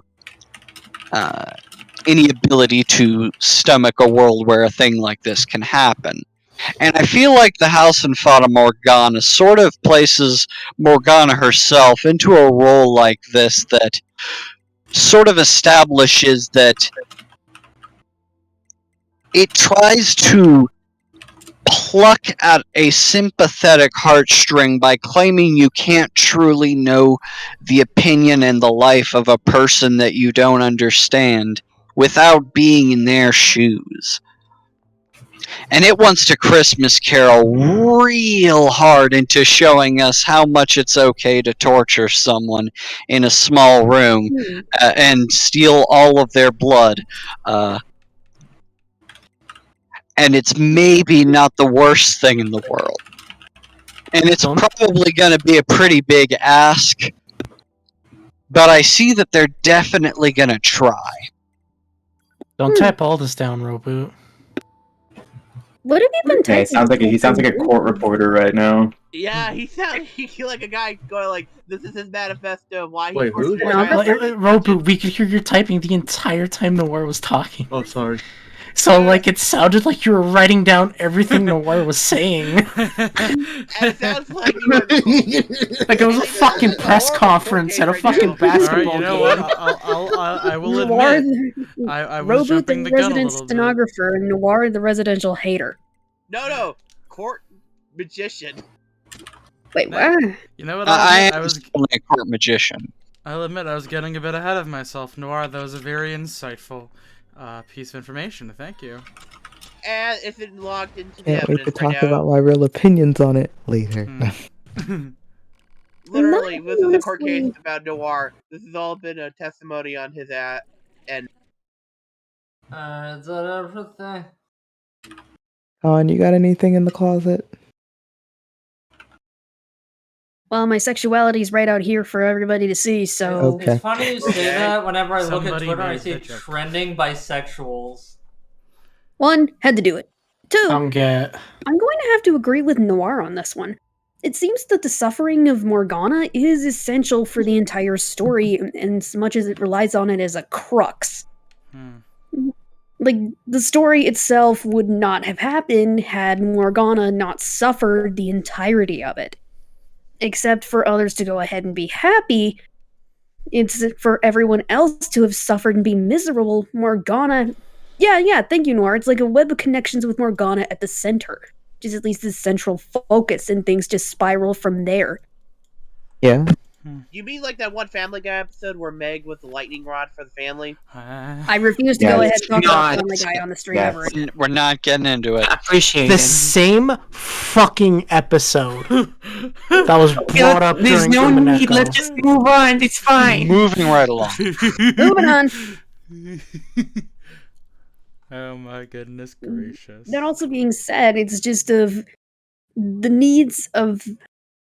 I don't think it would be needs of the many outweighing the needs of the few, because that doesn't quite sound like it. So I guess what I'm saying is to go ahead and bleh. Fuck! Or the one. Juxtapose. Juxtapose. One. Thank you. Thank you. To juxtapose one person's suffering for everyone else's happiness, it almost feels like something involving a martyr. Because I actually do remember my English professor actually talking about this short story. That's why it sounded familiar to me, Noir. And I will explain, I also mistook it for a Wrinkle in Time's author. Also my bad. Again. Because it also drives in and asks further questions of, does this person need to voluntarily go ahead and do this?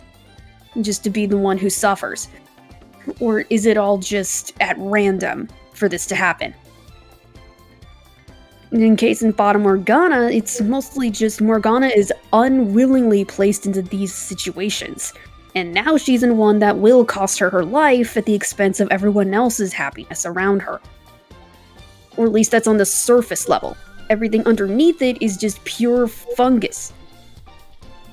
Also mentioned this early in the notes, Michelle's tact is necessary because he's the one who needs to help peel this fucking fungal infested band-aid off of this whole scenario. Well, that's really unfortunate because as we've seen, he doesn't have any. What are you talking about? He's full of tact and prowess. No, he's committed. He's in a committed relationship with the beat. No, sometimes with any given situation like this, in order to help fix it, you need someone who has little tact or is tactful to go ahead and remove any problems with the situation. Listen, never put me in a situation. That's the lesson You're of in the story. situation. God You're damn in the situation. Yeah, Michelle has been through other similar circumstance and thusly knows how to handle and rip the band-aid off. If it were anyone else in his position, they would have tried to subtly and slowly edge it off piece by piece and probably leave some more scarring tissue behind. I don't think One motion, right off. Yeah, I don't think Michael would be. I'm sorry, Michelle would be very good with edging, personally. Okay. God. Wait. Also, edging? Con, band-aids didn't exist in that. Can you use a metaphor that fits with the time and theming of the story? A condom. That also I don't think probably there were didn't condoms back exist. then. Yes, there was actually condoms. I'm then joking, throughout Con. the You time don't. Okay. You're good. We're good. I'm committing to the bit. I come back and I hear we're talking about condoms. What the bit? fuck happened? Con, are you aware of what edging even means? We're No. not having this discussion. We're not I'm talking about so this. sad that I So brought it nice. up.